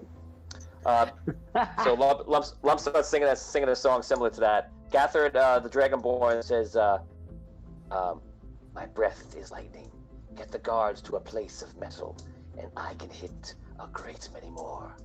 I could possibly even set a ship on fire." Darn. Okay. That's awesome. Liv Moore, the girl, says, "Don't forget, a lot of us are not as powerful as all of you." Well, they're willing to do to refer Spanish ladies. That's for the part that Lump was actually singing. Lady fame. All right. Well, friends, don't worry about that. As best as we can, we will try and get everyone out of here. But we have to understand that if we're going to go against these armed guards with weapons of death, that we are risking our own lives to do so. But if it's a choice between that or a lifetime of servitude, that is no choice. What about Abyssia? Maybe we should give Abyssia a chance to carry out her plan. What was her plan? She just sang a song and left. Yeah, she's going to get I out. didn't tell her. I did get a very ominous feeling when she left. I'm not sure if she's going to be around. So you don't even know why your crewmate left? Oh, so No, I'm sure disorganized. It could take her a long time to get back. Yeah, about the Red City. I'm assuming she went somewhere and I hope she planned on coming back to help us. And if she's not back by the time we have to go out to work on the ships, and then maybe it's time to start planning our own escape. Right. That's true. If she comes back to help, then she comes back to help, and that's great. But we can't bank on it. We've got a minimum of time to get your gold, and frankly, from what I understand, we got a minimum of time before the Raven ceremoniously has us killed. Yeah, you're right. And, when I abandoned everyone in Solst, I actually didn't make any attempt to come back and rescue them. I just ran back to the sunken city, I think. Oh, the Red City, so... Yes. Yeah. Yeah, it's funny. Evan's You said it Oh, sorry. before. It sounded differently. Yeah, go ahead. Sorry. Evan's asking about that room in the top right. That room is always used for something different. If they're talking, interviewing, working with somebody, doing anything else, that room is kind of like the in-between room. They always circle with the guards, and there's not many times it's used, but it seems to be like a room where it's nice and open, and they could handle prisoners coming through if there's ever a revolt. That room, that's the kind of the purpose of that whole room and the empty space. Okay, so we're gonna go right back to, actually we're gonna go to Brooke right now. Brooke, you disappear. You see all sort of light in front of you, and all of a sudden, you're standing in the main square of the Red City, and it's hot because you're obviously in a desert. Okay. And you look around. What do you want to do? Well, I can't see anything. So what do I kind of That's right. hear? Oh yeah, you don't have your thing. So you feel the heat. You hear the noises. It sounds like the Red City, and you know you're there. Okay. Unless it's a bunch of pirates pretending to be the Red City. With hair dryers. Desert.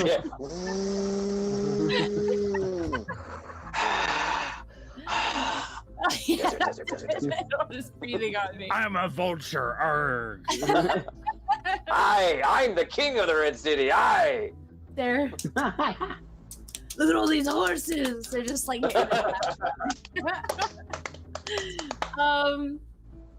so I start calling out for two mage. Or You just yell for two mage? Okay. yeah, what else am I gonna do? Okay, you yell for two mage. You yell for the wizard two mage, and someone comes over to you. Are you okay, dearie? Yes, ma'am. I'm wondering if you can help me. You see, I have, it's challenging for me to see at the moment, and I'm looking for an old friend of mine. Two Mage, have you heard of him?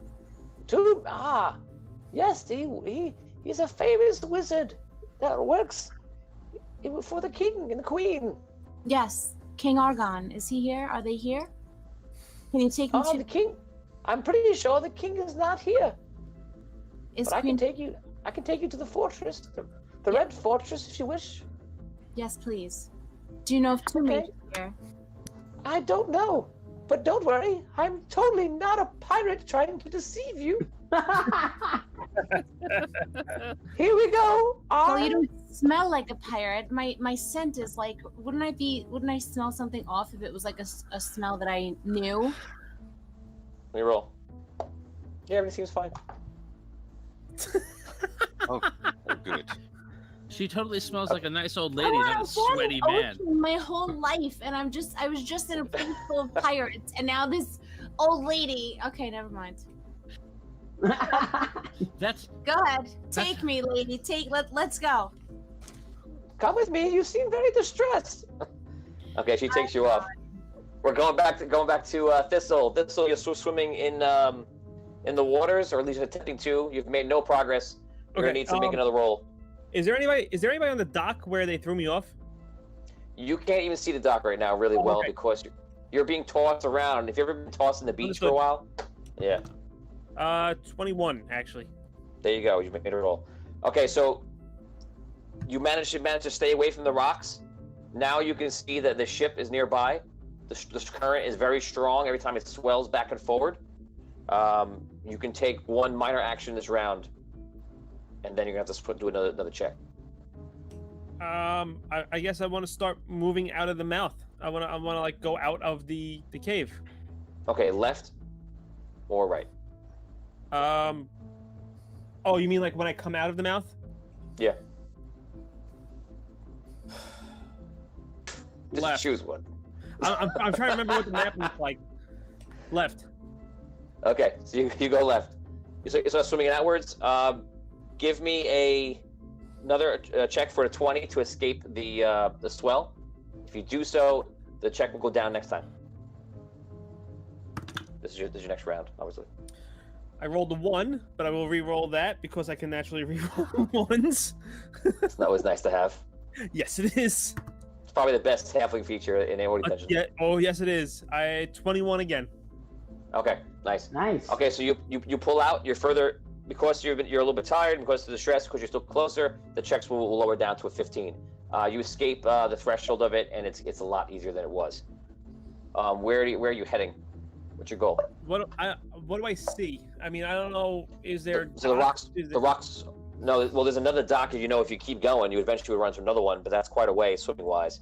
The rocks are right near you. If you go near the rocks, you're gonna have the inevitability that the rocks are gonna come at you way too fast. You're probably gonna smash into them.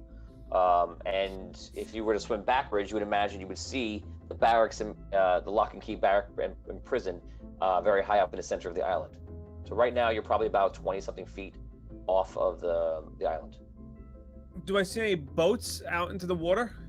Like anything yeah. close? Behind you, there's about 2 or 3 boats passing. I can roll for it. There's a very busy harbor. There are 4 boats passing. They're not so close. The nearest one would probably be like a half mile. Oh Jesus.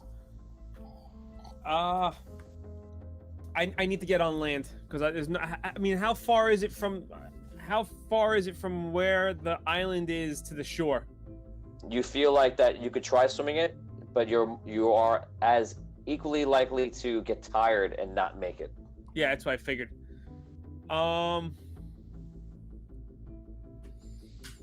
Shit. I'm gonna have to go to the island somehow.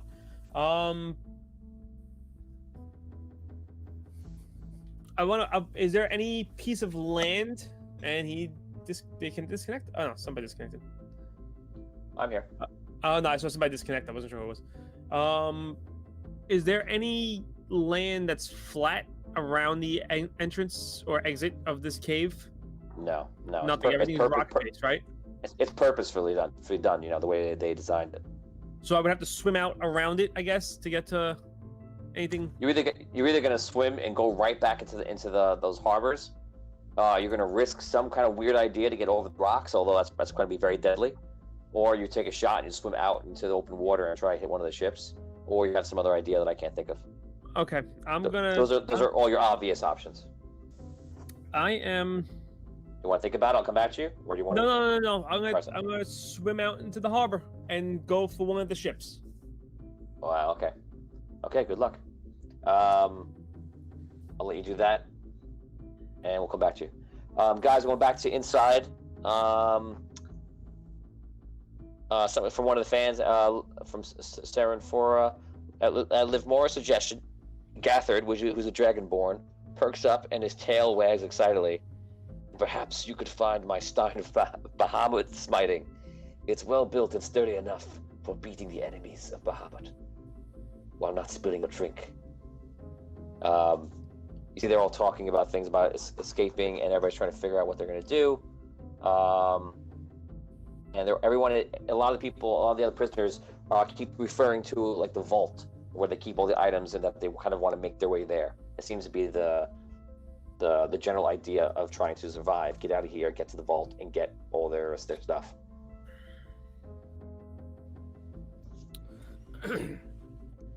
Okay. So I think the plan is, when the guards come take us out to the ships, as they're taking us to the stairwell, before we go down the stairwell, Gathard, you attack with your breath weapon. Take out as many of the guards in front of us as you can. Then Zog, if you have your whips, and you could disarm any of those guards, disarm them as quickly as you can. When they go down from the lightning at the same time, me, Botorius, Samuel, can you fight? I can fight. Okay. Lump, we'll jump on them when they go down from the lightning, and as Zog is attacking them with his whip, trying to disarm them. We'll try to kill them as quickly as we can. I'm assuming the vault door will be locked, so we'll check them for keys, and as soon as we can, we unlock that door, get all of our stuff, and then it's clobbering time, boys. What do we say? I'm in. Yeah. Sounds like one a good question. plan to me. I have one question, and I'm not a tactics person, so I'm asking. This is not a correction. Do you think that the dragon lightning person should shoot the people behind us, and then you jump the people in front of us out of the distraction, and this way we don't have to kill the people in front of us and then turn around and face the guns? It's an ask. I'm not saying it's the right decision. I don't know if it is. I think it's worthwhile. This brings a good point.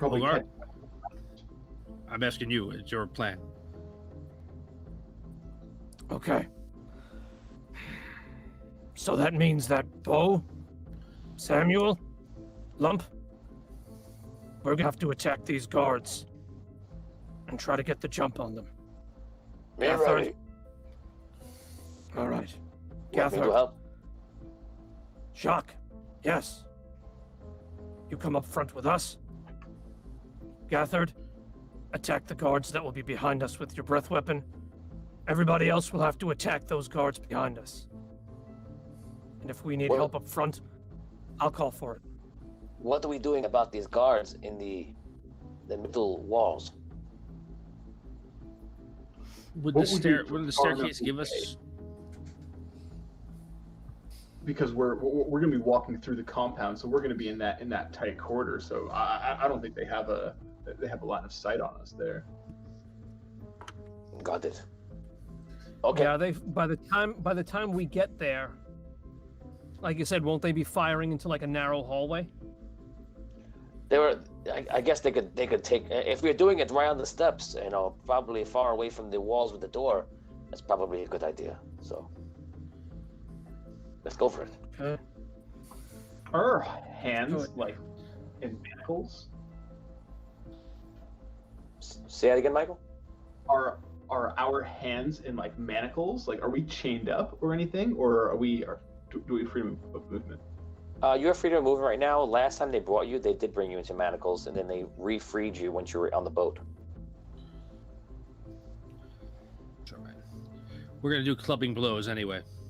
Yep. Axe handles. Garrote them with the chains and the manacles. Whatever you need to do. Yep. Okay. Oni, you got it. Liv Mora gives Jacques a sharpened spork. He goes, oh wow! I actually am very good with kitchen utensils. That's good. It's not your first kitchen utensil battle, Jacques. It's not my first kitchen fight. Okay, there, Steven Seagal. Okay, so this is very interesting. I think there's going to be a lot of deaths here. This may go bad. I don't know if this is going to kill members of the party or not. And the NPCs, they're all third level inside. So if you die, I'm very sorry.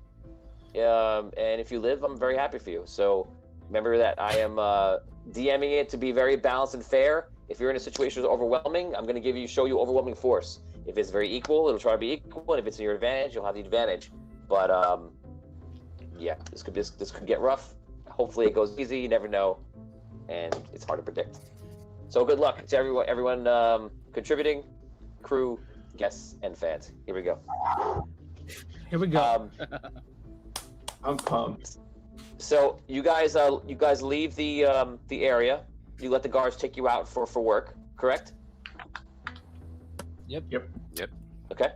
I'm in front. They take out everybody here, which is everyone listed on the screen here, minus Vinny and Brooke, of course. Everybody that is an NPC obviously is there. And that is it. Is any NPCs on the list that have that main characters? If you're not present with us right now, I don't see you on Twitch. Please be on Twitch for all the role play. If you're gonna do comments and ideas on Facebook, please, guys, and do all the role play on Twitch. That way, I'm able to watch things correctly. Any in-game stuff on Twitch. Okay, so you guys leave. You guys make the turn. You go around the top. They go into that room. They're guiding you around. You guys, from your plan, you don't make any action yet. Then they bring you into that center room. This is the first rectangle room, where you actually can see the guards through the slits, holding the guns, kind of obviously waiting for you. You pass the door on your right. You come to another door. The door opens. There's a couple of guards waiting there, and then you guys come in. Those guards become the guard in front of you and start leading you down. There's steps in that small rectangle room, that 2x6 step rectangle room, and you guys start going down the steps. Whoa. Before the steps? Okay, got it. So what do you want to do? As we're walking to steps, do we Okay. Where are we? All right. Here we go. I activate Hogar's half giant rage. This is so scary. Go ahead. If you haven't, I get +7 to attack. I get +5 damage reduction, +5 hit points regained per round. I get a +5 to my defense, and it lasts for an entire battle. And if I get a blade, it becomes Vorpal. Jesus, say thank you, Evan. I did. Thank you, Evan. I'm just kidding. So that was a donation from Evan, I think 2 weeks ago, and that's going to come in big here. And so how many guards are in front of us? There are 5 guards in front of you. Okay. And I'm going to roll for it now to see how many are behind you. There are 11 guards behind you. Oof. Just a quick question. Which ones do you want me to disarm? The ones behind us or in front of us? In front. Front. Okay, got it. I actually might be able to disarm all 5 of them if I can land 5 attacks and they fail a bunch of saves. But anyway, we'll see. Very good. Very good. Okay, so you see him start the equivalent of half giant raging, like start revving up. Am I right to assume that, Dan, you're the first? Who starts this whole thing off? Is it you, Dan? Yeah. Okay. I'm also first in line. Okay, so we're gonna hold off right there as you guys are about to do this. We're gonna head over to Brooke right now. Michael's like, oh, Can't do that. Oh my god. That's how we do it here in Audio Dungeon. Oh. Not only do they suffer, the fans suffer as well. Brooke, you are brought into the Red Fortress, and they bring you inside, and eventually they have you sit somewhere, and you're kind of waiting for someone that you recognize, and you see eventually it wouldn't be the queen. We'll say you see one of the queen's advisors comes out, and he's like, oh, hello, I believe you're looking for Two Mage. Is that correct? Two Mage or Onyx, yes, or the Queen. Well, the queen is not in the city, and I'm sorry to say, not as the king. And Onyx and Two Mage are with the king right now. I know you are one of the heroes, yes? That's correct. It's good to see that you are well. Thank you. And who are you? I am Treller. Treller. Yes. Like Cruller. But not. I like. Yes, I love my name was just made up 6 seconds ago. I enjoy it. I like it. Treller, thank you. Is there any way that we can get a message to Two Mage or Onyx? I imagine one of the wizards could send a message, yes. What shall the message read? Just saying hello? I'll go send it now. No! Treller! Oh, something else? Yes. If you can let them know that the heroes are in trouble in Raven's Claw. They've been captured by Raven, and they're in dire need of his help. Oh, bye. Yes. I will send this out immediately. Thank you. Thank you. In the meantime, get some food, rest, enjoy yourself. Well, not enjoy yourself, but make yourself at home.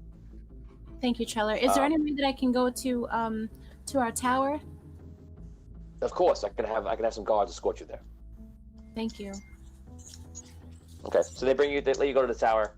They have the guards with you, kind of to help you. They feel like you're distraught. That's that way. They're not trying to protect you. You get the sense they're just trying to help you. I'm not trying to rob you. I'm trying to help you.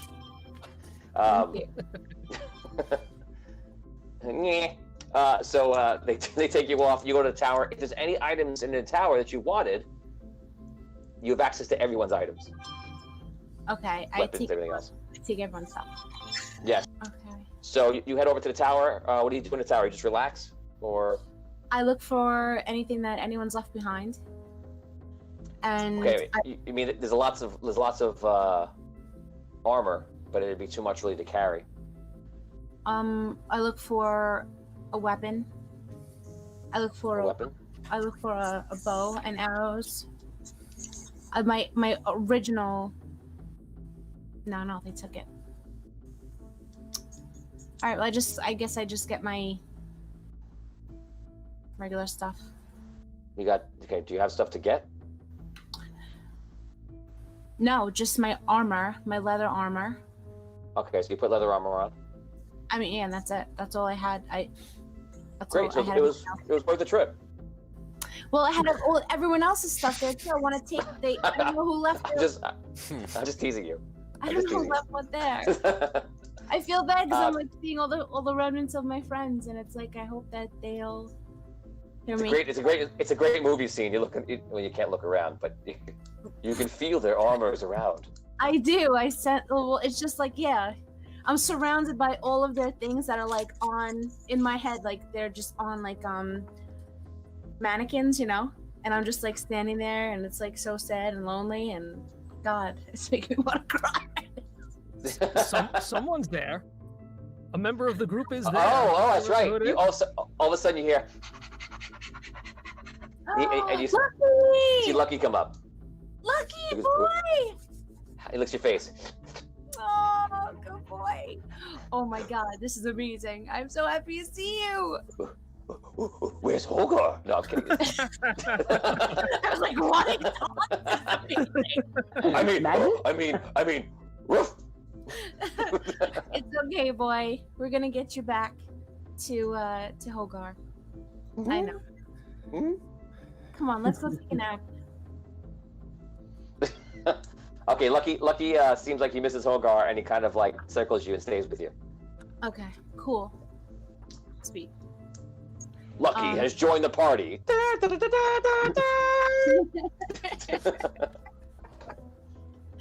He stands. Okay. Through it. We're gonna go over to Thistle. Thistle, you are swimming. We're gonna need some checks, and the checks are gonna get harder as we go. You've got a lot of checks to make. I'm gonna make it easier for you and just make it a normal number of checks because you're swimming across the entire bay. We're gonna make it 10 checks. You have to complete 10 checks positively. Every time you fail, it's gonna go up by 1. Okay. So if you fail, indefinitely, it could lead to you drowning. That's what we're dealing with. If you go out a certain amount of checks, that's how many checks you need to get back to 20 feet away from the shore you're at now. All right, so I'm 20 feet away from the shore still.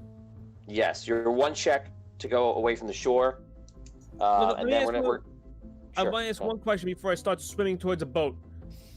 And death. If I were to swim, if I were to swim back inside, right? If I was, would it bring me closer to the rocks, or would I be able to go towards a boat like that? You can try to go towards a boat. It's just if you fail the check, you're gonna smash into the boat, or you're gonna smash into the rocks. Once you get in there, it gets tricky. All right. No, what? That's still an option. You haven't left yet. You can do that, or you can go for it. I'm gonna go to the boat because if I remember correctly, there was only like 2 guards on the boat, right? When we were there doing, there was like a handful of guards, if I remember correctly, when we were on the boat working, right? You don't know which. You don't believe all the ports are worked by prisoners at the whole time. You're not aware of how many guards are in there right now of this particular port. You don't know how many guards are there when the prisoners are not there. You know that when prisoners were there, there's maybe like 10, 15 guards around, but they didn't stay right next to you. They stayed on the rocks. Oh, rocks. Okay. That's all the information you know. All right. So I'm gonna change my direction and go back into the port to one of the boats, the nearest boat. Okay. So you have to give me a roll. It's gonna be a 20 check again because you're going into that bad area. And you have to do 2 of those. 17 go in. again. That's a 21. Okay. Okay, and give me one more. And a 19, which is a 23. Okay, so you made it. You make it past the hard parts. You get past, and you're swimming on the floor. I'm gonna roll a d20, and we're gonna see if they see you. They do not. I rolled a 4. You are inside. You're right by the boat, swimming low. You are getting a bit tired, but you're fine for now. Are there any ropes or anything hanging off the boat? Like anything I can grab onto? No, but you see that there is a hole where you can actually climb up to and get into the boat. It's not finished. Okay, so before I start climbing anywhere, I'm gonna look up and see if there's any like guards above me, anybody walking on the deck looking over or anything like that. You can hear guards. You can't. Your vantage point allows you to not see where the guards are. But you can hear them walking and talking.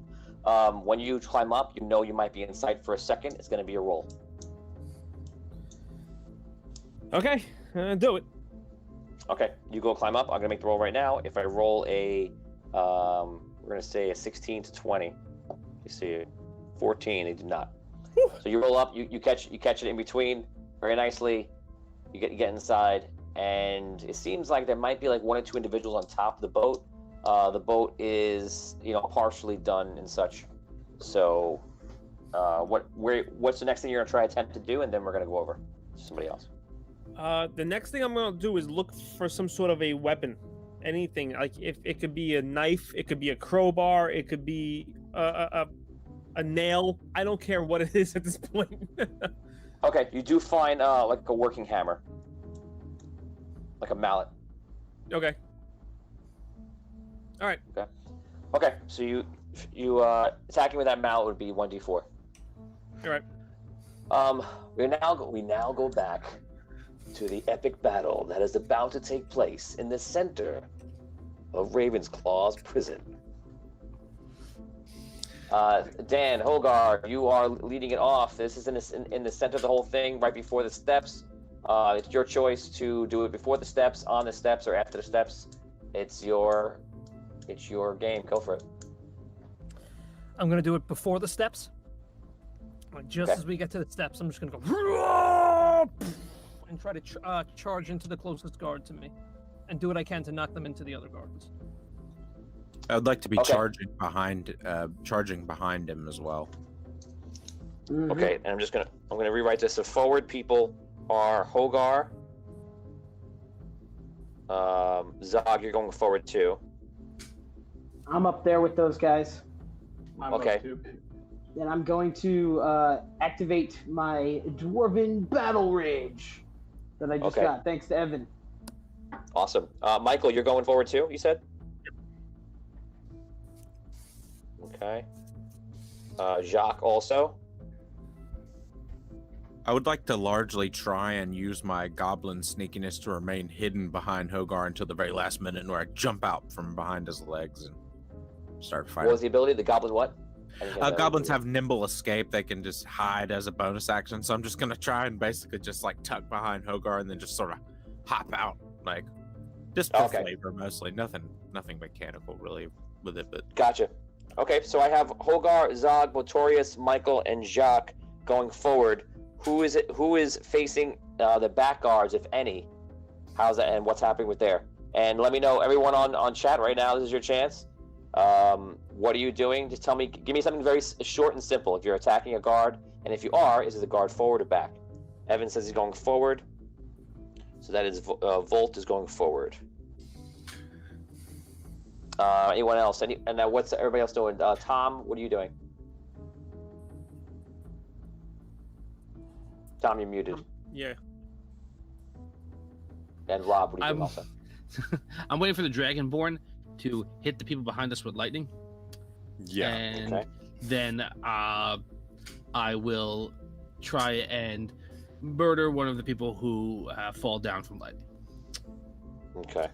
All right. And my plan is to also wait for the lightning breath weapon, and then try and grab a gun. Look for the first opportunity to pick up a dropped gun from one. Is that on the back? Back. Yes. Yeah. Okay. So far, Gathard.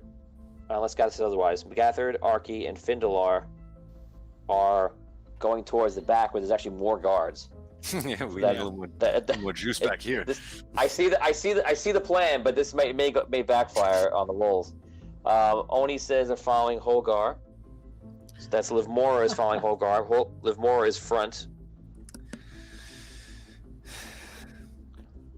I need some juice in the back. Lauren Shiva is here. She is deflecting projectiles for the group.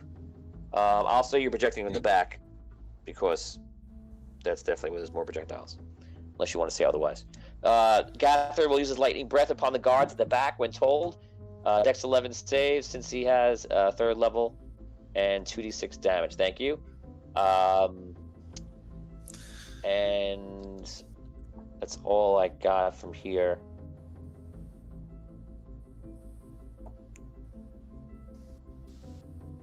I think that's everybody that I'm seeing here. If anyone else wants an action, get it in really fast. Arky is obviously with you guys. Did you guys assign Arky in any direction? You may have forgotten about Arky. Arky hasn't really talked, but... Sparky? Sparky. Oh, wow, I just did it. Sparky. Haha. Welcome to my world. He should be in the back. He's a caster. Yeah, don't forget. Let's see if he could do his thunder wave maybe to knock down those guards in the back after they get shocked. Yes. Yeah. He would tell you right off the bat he doesn't think the magic will work, but that one lightning attack he probably can muster off because it's almost become a natural ability. So he's probably going to try that unless you want to try the thunder wave specifically. No, if he thinks he has a higher shot of doing lightning, then we'll just stick with lightning. Double lightning attack. Yeah. Okay, everyone going forward, make your rolls. Start off. You can start right now, even if you do something for. I know you're sneaking up like Zog. You're sneaking up, but everyone make your D20 roll right now, and we're going to go through everybody, and I'll hit you up and see what you did. Gathrid, I'm going to roll the save for you for your attack, and Shiva, you're just me deflecting. How's your deflection work, Shiva? Do you have a roll you can do, or is it a natural ability to deflect a certain amount based on your dexterity, or tell me what you have? And Sparky's going to launch lightning, which is going to be your best thing, probably in the rear. So I'm going to do that first while you guys are rolling. Sparky, Holgar rushes in, starts it off. Sparky turns around and goes, ah! He fires lightning to the back group. The guards are completely surprised. 10 damage. That was a very low roll for lightning. We're going to see how this goes. 10 damage. He hits 6 of the guards. Reroll. Can we use a reroll for damage? Yeah, I guess you could. Yeah, you want? Okay, want to use it? What do you think? Yeah. Yeah. What do we got in the totem? 13. We haven't used it in a while. Oh yeah. Yeah. Let's use it. Beat 10. Beat 10 on that damage, Sparky. Okay, I just rolled it. It went up to 18 this time. All right. That's worthwhile. The guards are hurt pretty bad. The ones, and they're all shocked. The first couple get shocked, and they're not able to. I'm not going to let them fire this round because obviously they're not in a position to do so. They also get hit by Gathrid's electric. I'm going to roll a dex save for every 5. I have 2. This was 10. It's make, fail, make. So make, fail, make. Do you want to do 2d6 damage? Gathrid, you can do that, and let me know what you get. Finn, you're waiting to just take a guy down when you get there. I think you have to wait because there's all projectile attacks. Arky, kind of same thing. Unless you guys are gonna run into the first group that went down, but that you're running in right to where the bad guys are. Let me know what you're gonna do. I want to kind of see the results of what. Does anyone go down? Does anyone? The first thing I'm gonna hit the ground first. Because I imagine that anyone who's up is going to be attacking the people who attack them, and I'm not that person yet. So I'm going to drop right to the ground and try to get out of the gunfire crossfire. Okay, so you drop to the ground. Arky, same thing. Yeah, I dropped to the ground. That sounds good. Okay, so you see Findalar drop to the ground.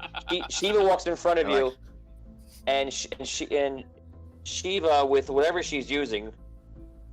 I don't know what that would be. Where she's trying to deflect it. What are you using to deflect the bullets? How are you doing this? I see, and you roll. And yes, so Shiva, Lauren, Hicks rolled a natural 20 to deflect the bullets. So it's definitely gonna work. But her braid. Mind bullets. No. Yeah, mind bullets was my first thing, but like she's deflecting them. She's with her mind. I think she's a You monk. guys are taking care of business in the back. I was gonna say she's like Wonder Womaning them, you know, like Yeah, as I'm saying, how does the monk does deflect bullets when they're not using anything? With a kung fu?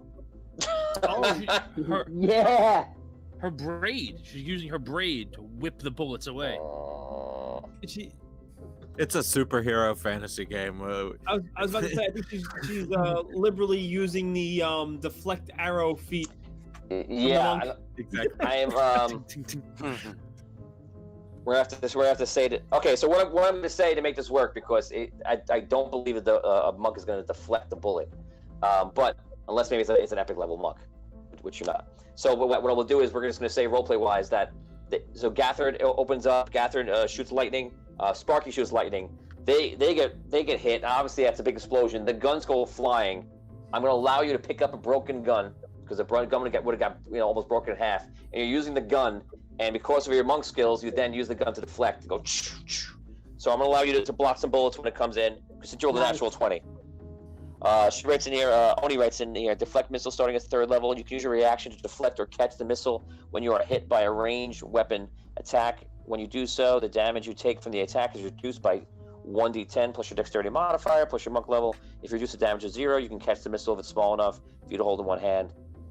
We looked it up. I have deflect. Projectiles level 3. I know you have it. You definitely have it. It's just that we're talking about bullets instead of arrows. Yeah. Either way, it's happening. So I'm just making it work realistically with roleplay. But yeah, it happens. You want to throw it back? Throw the bullets back? You aim it so that the bullet goes into the gun and just shoot it right back at them.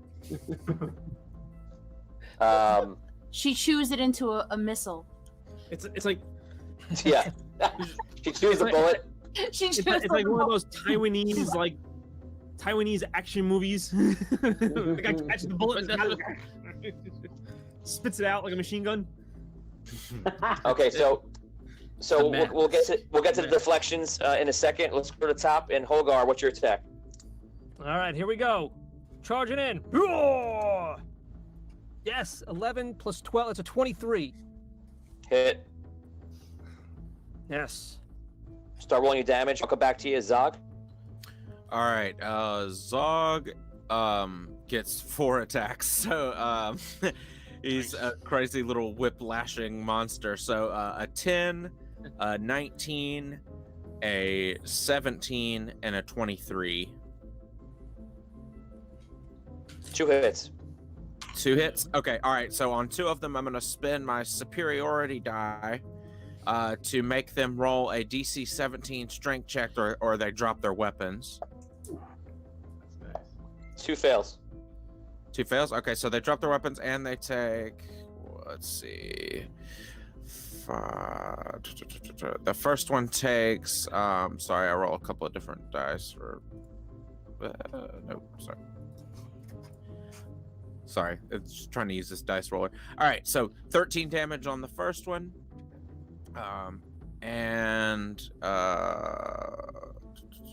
What was that damage? I didn't hear you cut out. Sorry, 13 damage on the first hit and 11 damage on the second hit, and they both dropped their guns as well. Okay, so you hit them. I guess you hit the sheet, the bed sheets coming out that you had on you, and use that as a weapon. Hogar, will you have your damage? Slide between Hogar's legs and then spring up and just start. Got you. So a little goblin comes out of your legs, Hogar. Just an ordinary day. Yeah. And I What's rolled your damage? I rolled a 6 plus my strength's 5. It's 11 damage. 11 damage. Just a 1 hit? Yeah, just 1 rush into the guy. Okay. Okay, so you open up 11 damage. You come in, you hit. I guess you punch him. Go. Poof, all of a sudden, you see Zog slides through your legs and pulls out the bed sheets and it whips them on the guys and takes out the guns and then hits 2 of them pretty badly. Next up, Botorius. I attack with a 22. That's a hit. All right. And I rolled 2 more attacks. I don't know if I have time for that, but normally I do. if you ran up a lot of the way, you wouldn't have it. I mean, you guys could be pretty close. I'll let you take your full attacks. Okay, next attack was a 25 and a 24. Both Because hits. I am in Dwarven Rage mode. Okay, so roll your damage, Botorius. I'll come back I got to you. it. Ready? You ready? You do? Okay. I got it. Yeah. First attack was a 3. Next one was a 4. Next one was a 5. Because I have the weapon. Right. Okay. But I'm Accepted. raging. Michael, Samwell, you go. Cool. So question for you. Can I use my Hexblade's Curse? It isn't a spell, it's more of a class feature. I just don't know if I'm able to use it. I'll give you the choice of trying. Cool. So I'm going to try to use a bonus action to Hexblade Curse one of the guys that I'm running up to and trying to fight. Okay, you feel like it's working. God. Perfect. So I rolled a 10. I'm hoping I'd be able to scoop up a gun and just like bang, like right in this guy's face. Okay, so you're doing an attack. You're trying to attack, scoop up a gun, and use the bonus action. Is that correct? Yes, those three things. I'm gonna say you're not gonna be able to scoop up the gun if you're attacking because you have to move in, attack, and use the bonus action. So it's gonna be hard for you to get on the ground and up. Shoot up the gun. I'm not even going to bother attacking because I have a +0 to strength, so my hit will like literally do nothing. I'm like running in, cursing a guy, and then grabbing a gun. Okay, so you run to the floor, you pick up a gun, you get one, and you do the curse. Next up, Jacques runs up. Jacques misses. Livmore, I need your attack. Make your attack, please, if you haven't made it yet. Oh, I'm sorry. Livmore is deflecting. No, Livmore is not deflecting. I'm sorry. I roll 20. Use a guard's gun to shoot him and take his gun, then get back behind the nearest tank. Natural 20. Okay, so Livmore, the female, rolls on the floor, picks up one of the other guns that Zog knocked down, which this works perfectly because they're there. And the other gun was the gun that Samuel just grabbed. So Oni picks up the gun, rolls on the floor, picks it up, and then fires it. And because you rolled a natural 20, I'll give you the fire. You shoot a guy, roll your damage, roll 2d6, and double it. And you can add your dexterity. Let me know what that is. Lump rolls a 1, guys. Lump. Wait, do we want to use a reroll, guys? Can we use a reroll? Yeah, reroll it. Okay. Like anything for Lump. Absolutely, yeah. Here we go. Are you using Teresa's D20? Are you using the pink D20? I am. Good. All right. Okay. Okay. I just rolled in chat. I rolled a 4. Lump goes in. It's not much better. You want another reroll or no? How many we got? $. Okay. So out of game. This is probably a pivotal time to use rerolls. Like we got it, dude. We need these. We've got plenty. Yeah, we need use it. Do it. 11. It's still ineffective. He comes up. So he comes in like a maniac. Like, oh! He's maybe a distraction, a big green hulking distraction, but he doesn't get the job done, unfortunately. Volt, what are you doing, Volt? That's Evan. Evan,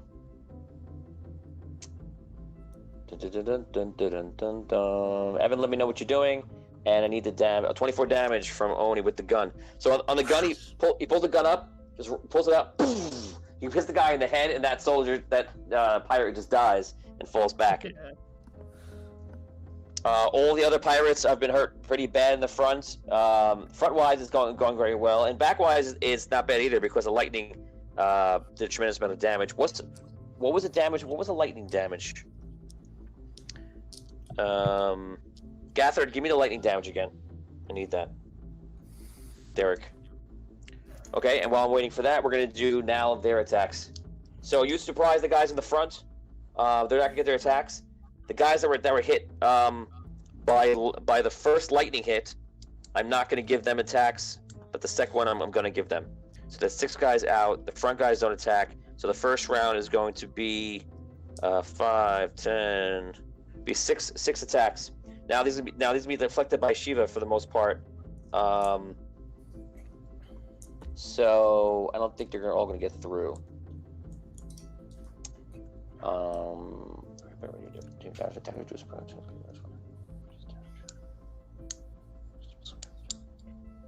Okay, so what I'm going to do is I'm going to say, let's see how we go. You have no armor on, so definitely 2 are definitely hits. 3, 4. Okay. So I'm going to say that 1 hit gets through. In the back, 1, 2, 3, 4, 5. We're going to roll it out, see who gets hit. 1, 2. Gathered, you're hit by a bullet. And you take 10 damage even, Gathered. Okay, it's not bad. Bullets fly. Shiva takes the gun, and she's literally with the gun, like ching, ching, ching, like Wonder Womaning the situation right now. Findalar's on the floor. Arky's on the floor, waiting for the moment to strike. Gathered and Arky are Arky's on the floor. Sparky is up, get ready for lightning. The guards are all surprised by this. This next round, everyone's going to get their attacks. That was only 6 guards attacking out of the total of 16. Okay, so we're going to go to the next round. Let me see if the damage came in for that. And Lauren Hicks is very happy. She goes, Wonder Woman. She's very happy about that. Scott Weber, who are you talking about? He's saying a grapple attack and a grapple bonus action. Are you talking about for Lump? Yeah, he's raging. Lump's raging, so he gets 3 attacks. Okay. Oh, he gets 3 attacks. Okay, so we're gonna roll it right now. 9 and 11. Unfortunately, none of them are good. What's their armor class? Do we know, Tony? You don't know their armor class, but you do know a 19 hit, exactly. 17 didn't. Right, so 18 or 19. I have an ability that lets, if I study an enemy for like longer than a minute, I can tell their AC and hit points and stuff. But I didn't think to use it. if we're still fighting these guys a minute in, we're probably not gonna be alive. Exactly, that's what I'm thinking. Right. Okay, we're going to the. We're going to the top. How many of those guards up front are still armed, Tony? Okay, so there are 4 guards up front. So 2 would be armed. 2 are armed. One's dead. Right. One's. Yeah. Holgar, you go first. Go for it. All right, I'm going to take 3 attacks on the nearest armed guard. Go for it. I'll come back to you. I'll come back to you for damage. Zog, what are you gonna do? Make that 4 attacks, Dan, because I'm gonna use Commander Strike to give you one of my 4 attacks. Yeah. So you get to attack an additional time instead of me taking an attack. And then I'm gonna swing 3 times. Okay, go for it. Pretorius, same thing. You're attacking. Yeah, I'm gonna attack 3 times. Okay, Samuel. Oh shit! I mean, crap! I am going to try to shoot the person that I hexed or cursed. Sorry. Okay. Let's go to number 3. Okay, so you do that. Jacques is going to do his attack right now. I'll roll that. Jacques misses, unfortunately. Well, actually, Jacques has another attack. He has 2 more attacks. Misses. I just rolled very good on all 3. I just rolled another 1 for Lump. Oh, and a 3 and a 9. Lump is nothing. I imagine. Do you want to use a reroll for Lump or no? Anybody? Okay. Yes. Reroll coming in. 7. Lump just doesn't have it right now. You want another one or no? I turn around and attack the other guys. It's just it's bad juju. Yeah, he just needs to flip it up. You doing another reroll, or is that it for Lump? That's it. I think if he's out of harm's way, if he's not going to put himself in danger, I don't know. He is already in danger. He's just infected everybody. He's just not doing well. Right. I literally rolled from like 7 times. He got nothing. Okay, so you guys are rolling your damage. Volt, Evan, give me your roll. I still need to know what you're doing. I gotta. Do you want me to tell you what I rolled for my attacks to hit? They were all above a lot. 26, 23, and 28 for my 3 attacks. Whew. Okay, so the last thing, Volt last round went for one of the guards' guns in the front. It was ineffective. He goes for a gun. I have a firearm proficiency and fall back behind Olgar. So he's going for another gun on the floor. There is a gun from the dead guy, so you can pick up the gun. So Volt, the other gnome, grabs a gun off the floor. That was in the gun efficiency. So I'll say you're able to get the gun this round. You can fire it because you're right there. And you're rolling 6 right now. So Volt takes the gun this round, aims at the guard, and you fire wild. It doesn't hit anything, unfortunately. Live more. Let me know what you're doing for your attack, and let's go back up top to Hogar. On that. Sorry, go ahead. Sorry. Go ahead. Go. I'm changing my plan of attack this round. Rather than wait for an opportunity to kill one of the guys behind me, I'm going to go grab that dead body and put it in between me and the guards behind us. And then while it's between us, I'm going to search it for weapons or keys. That means you're going to run to the front line to the opposite side. Yeah, that's what it means. But there's if I get hit with with 2 bullets, I'll probably die. So okay, I'll be back to you in a second. Yep, I was letting you know. Yeah, no problem. In case it comes into play. All right. Gotcha. Hogar damage. Before I read damage, just want to let you guys know. Looks like we got 2 rerolls from Scott for lump, and also Evan sent 1 reroll each to our guests, Lee and Mike. Nice. Oh, awesome! And also, Dan, you get a free D10 for, added to your damage to the attack that I gave you, the Commander Strike attack. Oh, awesome! That was the last one. That was I'm definitely gonna need that reroll. Thank you. Jared Wood says Lump should pick up a dead guard and use him as a shield. It's probably a good idea. That was my plan. Martin says Lump got gut rot from the food. That is probably what's happening. He doesn't even realize it. Lump is junk right now. That's from Jared. +5 for Lump's attacks with rage and tavern brawler grapples. That's good. He's just unfortunately just rolling too low for him to even get close to a hit. Jared Wood says a baby seal walks into a club. Wow. Tony, the light at the end of the prison tunnel, guys, just dim some. Marlon is hopeful for you guys. Though Sparky, Martin. Oh, Martin is saying, yeah, that's right. Martin is saying that Sparky is not with you guys. That's a mistake on my part. Oh man. Thank you for bringing that up. I got confused and thinking he's there. So Sparky went with Argon. Yeah. That's what he's saying. So thank you, because I got confused and I forgot that. I'm thinking sometimes I forget if he sees. I'm thinking he's still there. So thank you. So what's good is that the role play wasn't really changed because he didn't say anything before, and extending that first round of Sparky doing that, Sparky is not there. So the only lightning attack that happened was Gathard, and that means 18 damage was not done to 6 guards. That's a shame. That's a big loss. At least you could see the alternate universe in the multiverse of what would happen if you had Sparky. Now back to reality, where more guards have more hit points. I hate reality. Hogar, so we're playing this to not have reality. That's right. exactly. I'm trying to escape reality right now. Fictional reality. Hogar, what's your damage? Go ahead, you go. All right, I had 3 hits. I did use 1 reroll though. Okay. First hit was max damage for 12. Second hit was for 7. The last was for 11 damage. That was with your. It was. Okay. Yeah.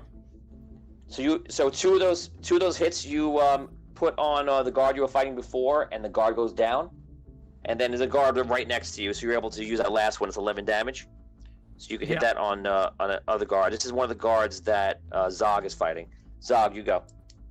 Okay, so I got with my attacks, they were all above a 23. Does 23, 26, and 28? Okay, all right. Yep. So the first attack I did was 5 damage. The second attack, 8 damage, and the third attack deals 8 damage, but I'm also going to use my goblin ability called Fury of the Small, and anything that's a size larger than me, which I assume they're medium-sized creatures. Yep. Okay, I'm small. So I'm going to use Fury of the Small to add 14 damage to that whole equation. So nice. Okay, so Yeah. So this battle, goblin. This is awesome. This battle starts with Holgar coming out, and Holgar's like, poof, poof, and then that guy drops to the floor. He takes his hand and hits the guy to the side of him. The guy gets hit, and you see the little goblin run up and do the same thing, and it hits him with the bed sheet. Probably punch him in the face, or you can change it if you like, and then use the fury and basically just takes out that guy, and then hits the next guy next to him. Both those guards drop, besides the one Holgar did. Samuel comes up. Samuel has the gun, turns the gun and aims it at another person. And Samuel, what'd you roll? I rolled terribly on my first roll, but got a nat 20 on my reroll. So thank you so much for that reroll.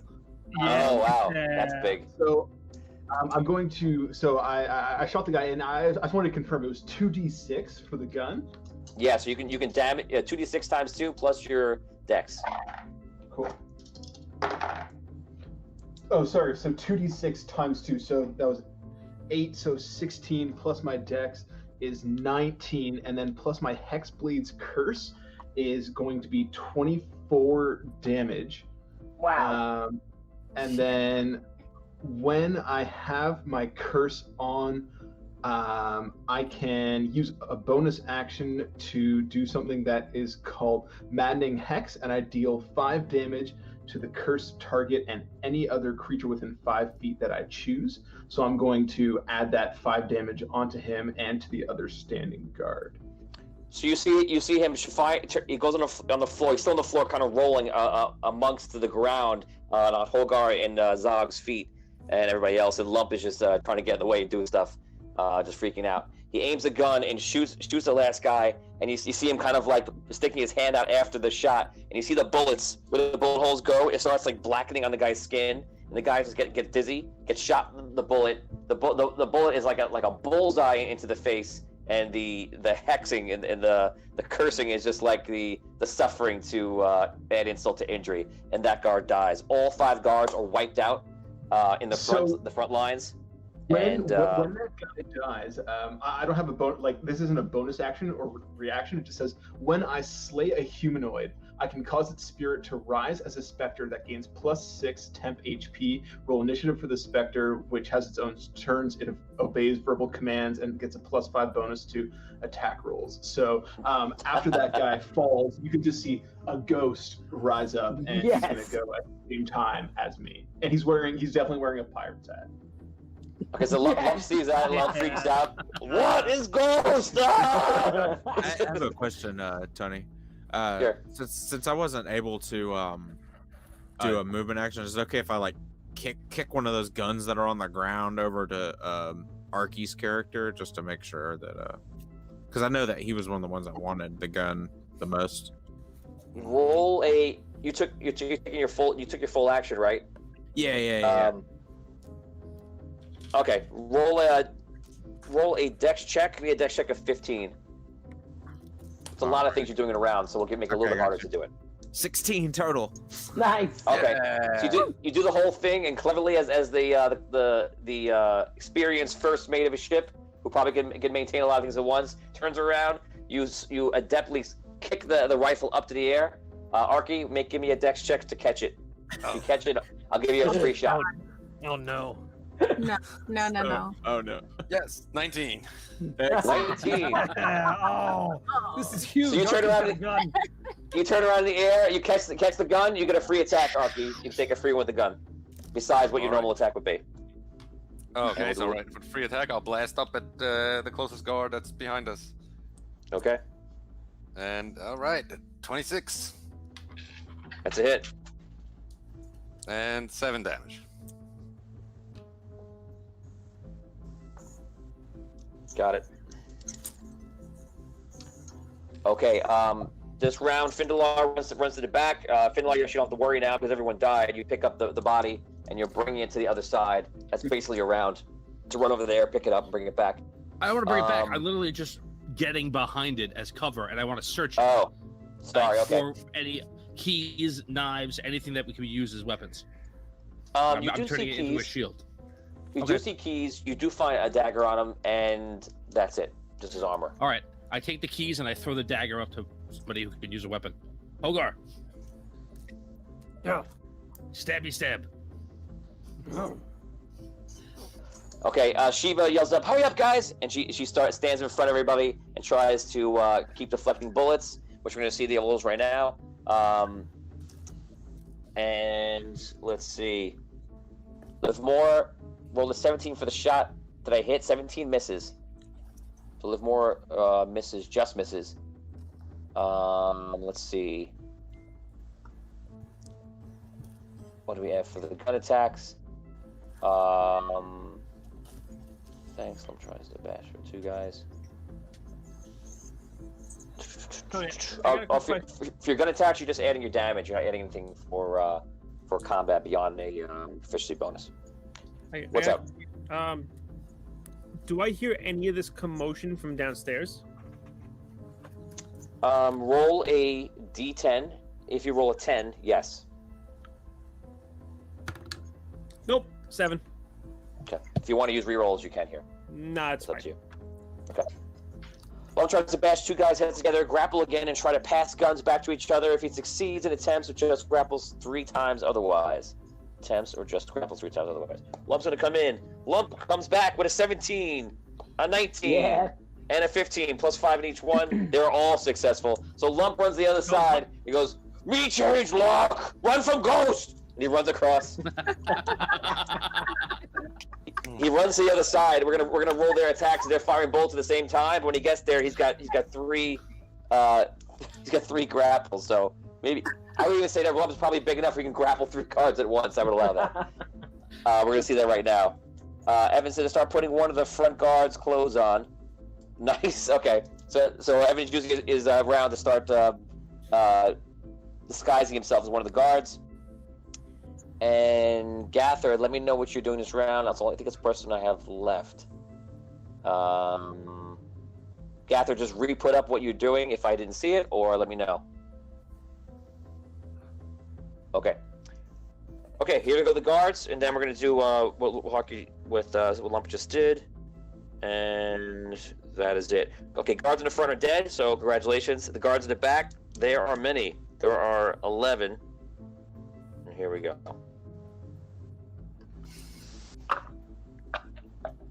What's the highest armor class anyone has? Give me a high armor class you guys got.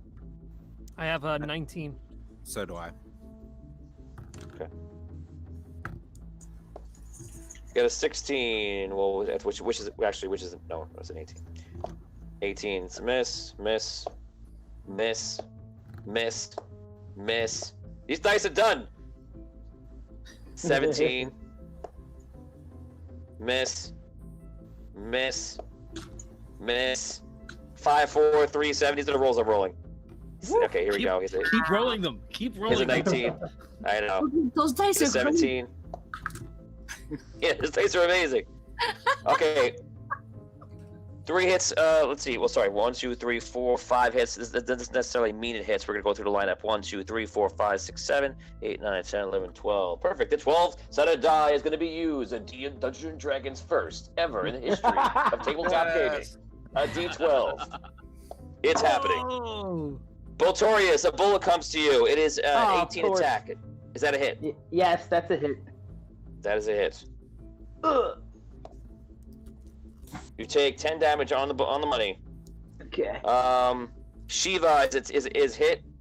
Shiva, it's a 17 attack. If you take damage, let us know. It is 8 damage. Number 4, Samuel.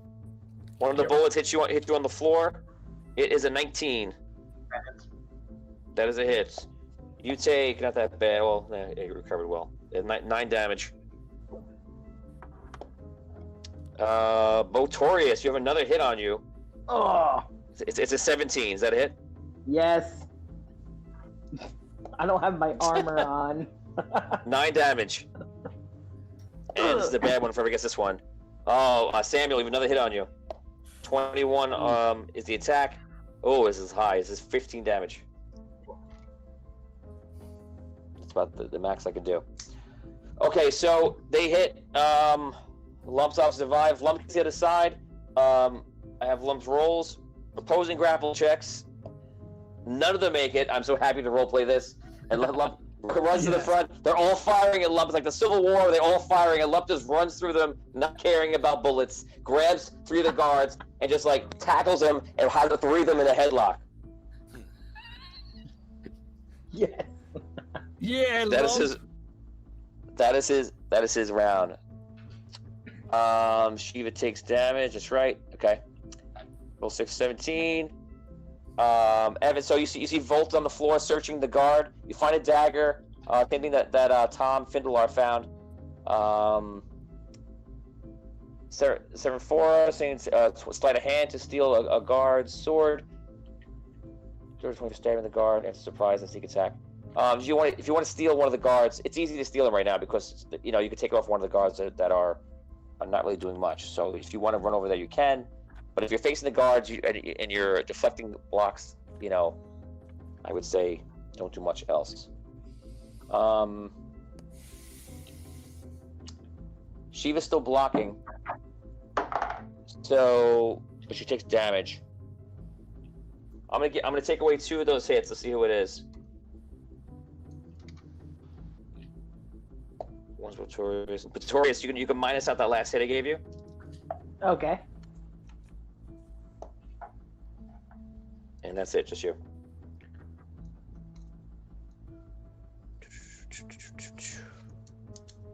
Okay, that is it. Gathra stabs a guard. That's what I was looking for. Thank you. Gathra stabs a guard with their sword. Give me the roll. Well, 20 is for stabbing. That's a hit. Give me their sword. They don't have a sword. They have a dagger. So give me a D4 attack plus your strength or if it's finesse dexterity. It's up to you. Okay, we're going to the top of the lineup.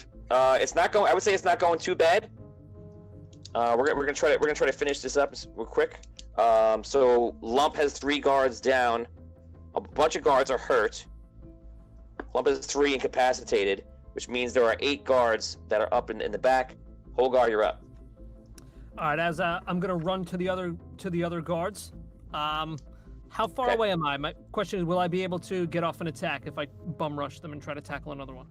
Yeah, not that far. So anybody running from the other side, I'm going to give you only 1 attack this round because your whole round is spent navigating through everybody else. Take 1 attack. Holgar, that's what you do. You can make your roll. Zog, what are you doing? Yeah, I have a 10-foot reach on my whips. If I were to stand in among all of these guards, how many of them could I hit? How many of them could I reach? You still would have to travel to the other side of the group because they're not that close. They're probably about 25 feet distance from guard to guard. One group to the other group. But okay. You can move up. You can move up and take 1 attack. Okay, I got you. Okay. All right, and I would like to move up and then be like in a position where I can do a full-on because if I do my action surge for the day, I can. And with a full attack, I can attack like 7 times. So I was thinking about just doing like a crazy whirlwind on all of them. But for now, I'm going to run up and just kind of hit one and just get ready to do that next turn. Gotcha. Okay. You can make your attack. Platoria, same thing. You run over. It's 1 attack. Yeah, I'll run over and attack. Samuel, you got the gun right now. I imagine you get up. What do you want to do? So I'm going to stand up. I'm going to use my bonus action to move my hex over to one of the guys that is still standing. Then I am going to take a shot at that guy. Should I roll that now? Yeah, you can start rolling attacks. I'll come right back to you. And the Spectre's also heading over there. Oh, the Spectre's flying over too. Okay, gotcha. Tony, Jock, I'm ready if you want my numbers. Jock picks up one of the guns and fires. This is funny. I've been waiting for this, actually. I just realized this happened now, and just by chance, I've been waiting for this for a long time. This isn't going to mean anything to anybody except for me and whoever crew. Remember, Jacques picks up a gun for the first time in his life. And picks it up, and he's like, oh, let's see what this does. Amazing. And he bullseyes two guys. And he immediately bullseyes them and looks at the gun. Absolutely amazing. And then he's like, I like this thing. It's like maneuver. It's like Han Solo. He goes, I like this gun. Don't tell me the so odds. uncivilized. And Jacques fitting enough rolled an 18, obviously with the plus of the hits, and the natural 20. That was with just 2 rolls. So it actually fate combined with the storyline. And fans won't understand that because you don't know, but we can talk about it in the after show after, which will be coming up soon. We're gonna wrap this up as soon as we can. So Jacques bullseyes 2 guards. They instantly fall to the ground because a epiphany moment has just happened for an old character. Lump is still holding him on. Let's see how he rolls. And back. 1 guard squirms out of Lump's grasp. He goes, "No, don't go. Stay." Lump hold. Let's see if he tries to trip him. Actually, Lump does that. Lump puts his leg out and like trips him, and he's just trying to crush them and everything else. So he trips at the guy that runs away. He's still holding on to the 2. Either way, 3 guys are being held out of the way. Volt, to my knowledge, you are keeping an eye on the front side of the guards and watching while searching more. So Volt is watching which is now your rear. Lump next attack is waits into him and then tries to throw a guard over his shoulder each time to a wall. Okay, so I'm going to change Lump's route. So Lump takes 2 guards and tries to smash down the floor. He's going to keep them out of this battle and then tries to wade into another guard, which is what I rolled before. I'll just re-roll it because I don't remember what I rolled. Okay, so it got better. So that's an 11 plus the 5 is 16, and then a natural 20. So he comes over and just like pummels the guards with the guns. So coming in on a flanking side, so like they just try to hit him off and try to fire you guys. They're having lots of problems with a raging lump in their face. We're gonna go back up to the top. Hogar, what's your damage? I rolled a 1, of course. But I used a reroll. Oh no! Roll d20 up to 1. Reroll. Oh, okay. I'm re-rolling. Okay. And the result was a 25, and I did 10 damage. But as I'm running, I want to yell back to Findalar and say, "Check the vault door!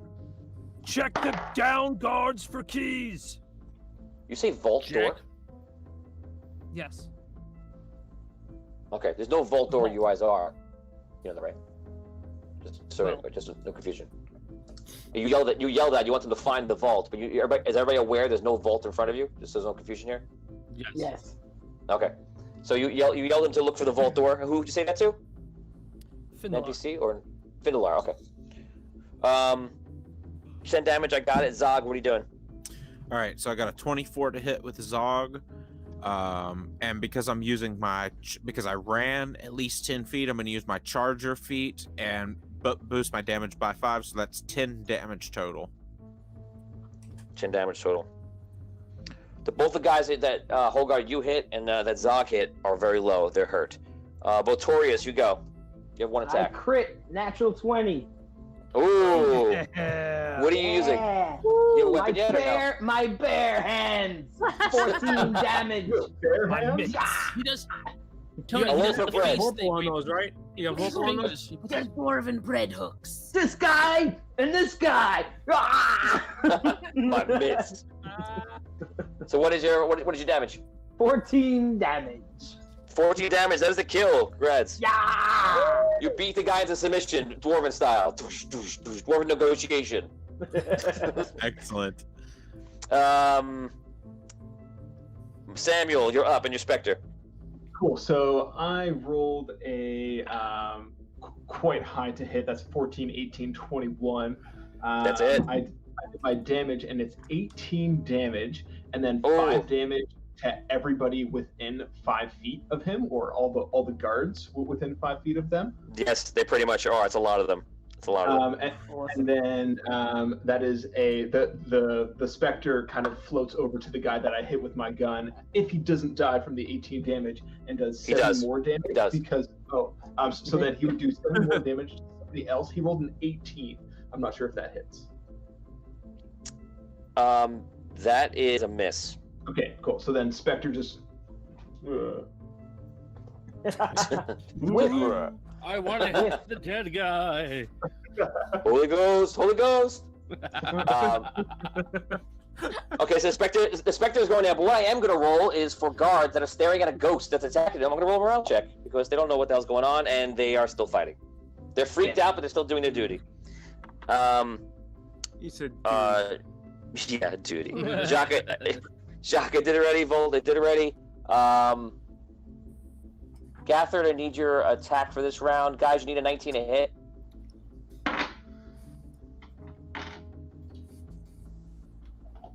Gathered, I have your rolls from before. Gathered the 7 damage and 12 sneak attack damage if available. You can do sneak attack damage because it is definitely a flanking time. You're doing 7 damage with the dagger. What would be your damage for the other one? So, 2d6 damage. Okay, I got both of them. Sorry. Again, as I said before, it's a little chaotic for me. So you do 12 damage, which is going to kill a guy. Kill a man? What's that from? Everybody know what I just said? What would you do for a Klondike bar? Would you murder a man? Family Guy. Yeah, would you murder a guy? Would you kill a man? Would you kill a man? That's what it is. And then you hear the shotgun go off, and Peter smiles. Okay, so Gather, you're winning it. You're winning kind of an MVP award with. Well, I mean, everybody's doing well. I can't even say that because everyone is doing amazing. So Gather opened up with the lightning attack, attacked with one of their daggers, and then attacked again with one of their daggers, and you did so much damage you actually killed both times. Shiva was blocked about 4 or 5 shots. Lump has been tearing people apart on the floor. Jacques took 2 people out with the 2 bullseyes to the head, in the face, and Shiva's continued knocking bullets. We got it. Evan is watching everyone's back as Volt, and 2 damage, sneak attack damage. Got it. 2 damage, sneak attack damage. Yes. So 1, 2 down. Arky, make your attack, and then Finn. Okay. All right. 25 and a 26. 2 hits. Nice. 2 hits. Terrible rolls. 4 plus 5. All right, 9 damage total. 9 damage. It's a kill. That hex thing really helped you out, Samuel. That was like you just did 5 damage, so you took away almost a quarter of their hit points. Just with that. That 9 damage to finish him off. 1, 2, 3, 4, 5. She was deflecting Findalar. What are you doing? I'm gonna go through all of the dead bodies that were in the front to see if any keys are different, and if there's any weapons other than knives, and if there's anything else of note. Roll d6. If you roll a 6, you can roll it 4 more times so the other 4 guards are there. If you roll a 6, you know that you get a key that is definitely to a vault, to their version of the vaults, which is not a real vault. It's just what people are calling the room where they keep all the weapons. Got it. You got it. Okay. So you pull a vault key out. I just want to be clear. You said I can roll 4 times, right? Yeah. Roll 4 times. Okay, 4 guards. Okay. One guard's already checked. Livmora takes the heaviest armor that she could find and put it on, and follow Holgar. They have the equivalent of leather armor on, so you can put leather armor on. Anybody who wants NPCs, if you want leather armor on, this is the time to take it. You can take it now. There's plenty of armor on the floor. Guys, I'm happy to inform you that after that, including the guards that are on the ground and got smashed in by Lump, there are 4 guards that are up. Why didn't we break out sooner? This was easy. Well, this is one battle. This is one fight out of whatever's next. Yeah, this is the hallway. This is the beginning. Right, we didn't die yet. Yeah, you just went down a staircase. Okay, so there are staircase. Out. There are 4 guards. I think it's going to go in your favor this round. First, I'm going to do the guards' attacks, and we're going to see what they roll. See how this goes. 19 total. Miss to 5. 11 miss, and over a 20. There are 2 attacks.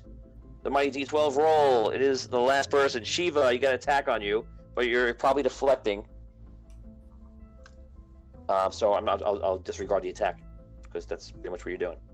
The second one is on 10, 2 back. Arky, you get an attack on you. Sorry. Okay. And it is a 21, which I believe is a hit. Hit. And it's only 5 damage though, not that bad. Okay.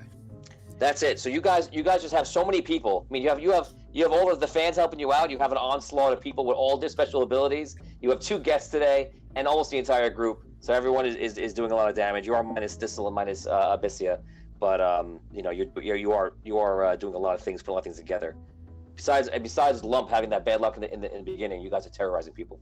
I'm gonna open this round up with I love this. I opened up the barrel with Jacques firing his gun. I just rolled a natural 20. And I love. Oh my god! I rolled 2 natural 20s. I rolled 2 freaking natural 20s in a row. Oh man! That is what I'm telling you. That's fate storyline. I have it right there. Jacques goes. He goes. Okay, we're done with this. Oh my god! He takes 2 out. Zog and Hogar. I'm gonna let you guys finish this off because you're right there, and I know Zog has 1,000 attacks. I don't even think we. Go ahead. I mean, just do your attacks. If you score 5 hits between the 2 of you, we're gonna call it done. I got 3 out of my 4 hits. Okay. I got 3 out of 3 hits. Okay, right. so there you go. Besides everyone's possible hits, everyone else, it's just ridiculous. I love that I rolled 2 natural 20s for Jacques with a gun. That's amazing. I'm so happy. That's so good. It was meant to be. He does it again. Oh my god. The reason why I attack so much is because I'm dual wielding, by the way. Cool. Oh, okay. Okay, so that is the battle. So you guys, we're gonna leave this here. We're gonna finish up one more thing. This battle ends. It is right before the steps going down. You hear commotion downstairs, and you even hear commotion out in the barracks, in the prison, and other places. You know people hear this huge gun battle back and forth. So you're gonna have more problems to think of next week. We're gonna go real quick back to Abyssia. Abyssia, the advisor, comes back to you in the tower, and he says, "I have a message for you. I was told that," and before he finishes the sentence, you see 2 mage appear. He goes, "Oh, well, yes, he's right here, I guess. I guess they didn't need to do that. I'm wasting my time. I'll see you later." So the 2 mage says, we heard from Sparky that there's much going on in Ravensclaw. We sent back the ship with soldiers, and, well, come with me. Are you ready to help?" Yes. Thank you. It's so good to see you, Duke. It's good to see you. He goes to grab you, and then he's about to go. He looks, and Lucky goes, "Yeah, hi, Lucky." and he's like, "Is he part of? Is he your party?" He is. Okay, come on, Lucky. Yeah, let's go. You guys teleport. You teleport to the sunken city. And you're standing there, and you see King Argon's there. King Argon's like, he goes, "Ah, very good." He goes, he pulls out a sword. He goes, "We were about to head over there." And you see Onyx walk up, and Raphael walks up. And he's yeah, if you guys want, you can stay back here. I think I'm gonna use all my magic, and I'm gonna probably just kill Raven in the first couple of seconds. But if you guys want to come and help me out, me and my enormous brain, you can definitely help. And Argon just looks at him. And he's like, "Oh yes, we will help you. Thank you, thank you for doing what you do." And he goes, "Oh yeah, no really problem. I figured out all the other stuff. So with the town's finances, so maybe I'll just awesome in this way also, I'm doing what I can do." Yeah. Zog wants to kill that person and doesn't even know him. I don't know. Okay, You're starting to rub off on me there, Raphael. You're all right. No, it's a funny thing about saying that. He goes, okay, everyone, where we go. Two mage starts teleporting people. They start teleporting over. We go over to Thistle. Thistle, you were in the water by the ship. You're in the ship, walking around with your mallet. What do you do? Do I hear anything from up above, or no at this point? You do hear, now that you're on the boat and the battle is taking place so long, besides you not even making a roll for you, I'll make a roll. Take a roll. I rolled a natural 20 again. Teresa's dice are back. Yes. There was a little bit they were down. They weren't paying attention. Now they're back. I've rolled 7 natural 20s. They come in streaks. They come in streaks. Yeah, they were taking a break. So absolutely, you hear within about a couple of minutes, you hear all the firing, and you're like, "Oh, that's them. I hear the usual call of my friends." Chaos. Chaos And and you- murder. That's Chaos and murder. There they are. You see a bunch of guards running towards the area. It's about 4 or 5 guards in the area, not too many. And it's clear for you to jump off and follow them if you want to, which you may want to do or not. I want to know: are there any cannons on this ship at this point? No. Damn. No. Well, All right. you know what? But there are cannons in the room. I'm gonna roll, which will probably be in your favor because the roll is really high. I'm gonna roll 5 times for 5 cannons, and if I roll a 19 or 20, they have me aiming in the direction that is facing the guards. And to make it fair, so everyone, I feel like it's nice to show people what I'm rolling sometimes. I'm gonna roll it in the. Bingo! Did I just get it right away? You rolled an 18. Yeah. Wow. Wow. The other ones aren't coming up. Oh, there they go. Okay, so yeah, there's a cannon. Sarah Forg is like, he did, yeah. You walk up, you see. Here we go. This is like a very so Vinny Pro. So you see the guards running up the stairs towards them. They're pulling out daggers. Well, no, they have they have the guns on them. They pull with the guns. They get ready to flank everybody. And this is how we're gonna end today with the bang. You see that there's a cannon aiming up that seems to be loaded, not lit. So if you have a way to light it up and you got it, congratulations. You have. Well, I got the hammer. Seconds. Right, I got the hammer. Yeah. Okay. Hammer. Is there hammer. Is there another cannonball anywhere near me? Is there another cannonball? There's a cannonball on the floor near that one. Sure. They're all just waiting to be mounted into the ship. I try to use the cannonball and the hammer to cause a spark. Wow. Okay. That's very difficult, I would say. Raphael would be able to do it. Raphael could totally do that. Oh yeah, actually, I think lifting the cannonball would be difficult for me. I'm gonna say an 18 through 20 on the D20. That is what it's gonna take. Are you gonna make this a very good ending, Finn, or are you gonna whip out and not roll an 18 through 20? If you want to use 2 rerolls, you got 2 rerolls there. Let's see what you want to do. Oh, here we go. The camera angle. Oh, it's getting serious. We're getting the whole view. This is what it's like to be Vinny. How many dice you got in that box? There was a 13. I will use 1 reroll. What? You serious? Wouldn't use 2 rerolls if you had to? I said one. I said I'm going to use 1 reroll. Oh, yeah. Use another one. No, I only rolled once. You don't have to commit yet. Nope. 3. Oh no. Oh, I'm so sad. Do we have rerolls? We have Rob, reply how rerolls many from the more? totem. Yeah, we Was only that allowed first one from the totem? How many? Was that first one from the totem? Yes, Or a because I don't personal? have any rerolls. All right, so we got 8 left. Use it. Okay. Nope. Oh, that is so frustrating. So you start chinging away at the thing, and we end this episode with you chinging with no spark. Hammering away at a cannonball. Can't win them all. Michael and Lee, if you are available next week, we'll take you again if you're good. Tony. Yeah, no, What? I'm good. I'm gonna light it. Indefinitely good, as long as you need me. I want to hear what Vinny has to say. I do have a Awesome. way to light it.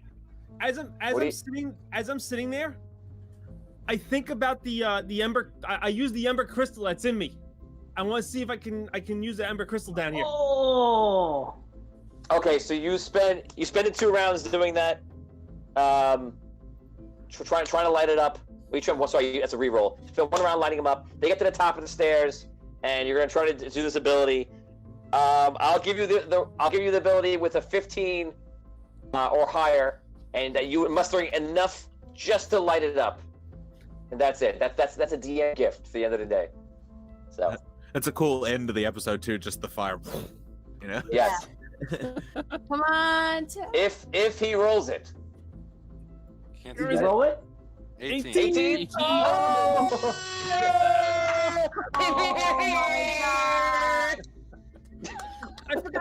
I forgot. You know what? The Ember Crystal is like new because I didn't have it last season in me, so it's like I forgot. Okay, about so you sit there. You see, if this is a movie, you would see him chiseling away, and he goes, and he grabs it and goes, and you see red in his eyes. All of a sudden, he goes, blows up the guards. You guys upstairs, you see down below you just a large chunk of rock and a huge blast, and guards going, ah! They will have scream right by you, and I can't do it, but they go flying, and that is where we end the episode. Thank you to our guests. Thank you to Lee. Thank you for Michael for coming on today. They will be on. Thank you. Awesome, you guys coming back. We'll see you guys next week. I'm excited to see if you guys are going to get off this island, get your money back, get away from the hundreds of guards that are outside the barracks and prison. Are you going to kill Raven to find Raven or whatever? I'm going to kill Raven. Raphael's going to kill Yeah. Are you going to get help from Odysseus and the other crew? That could be very big. We're going to see what's going to happen. All next time on Audio Dungeon.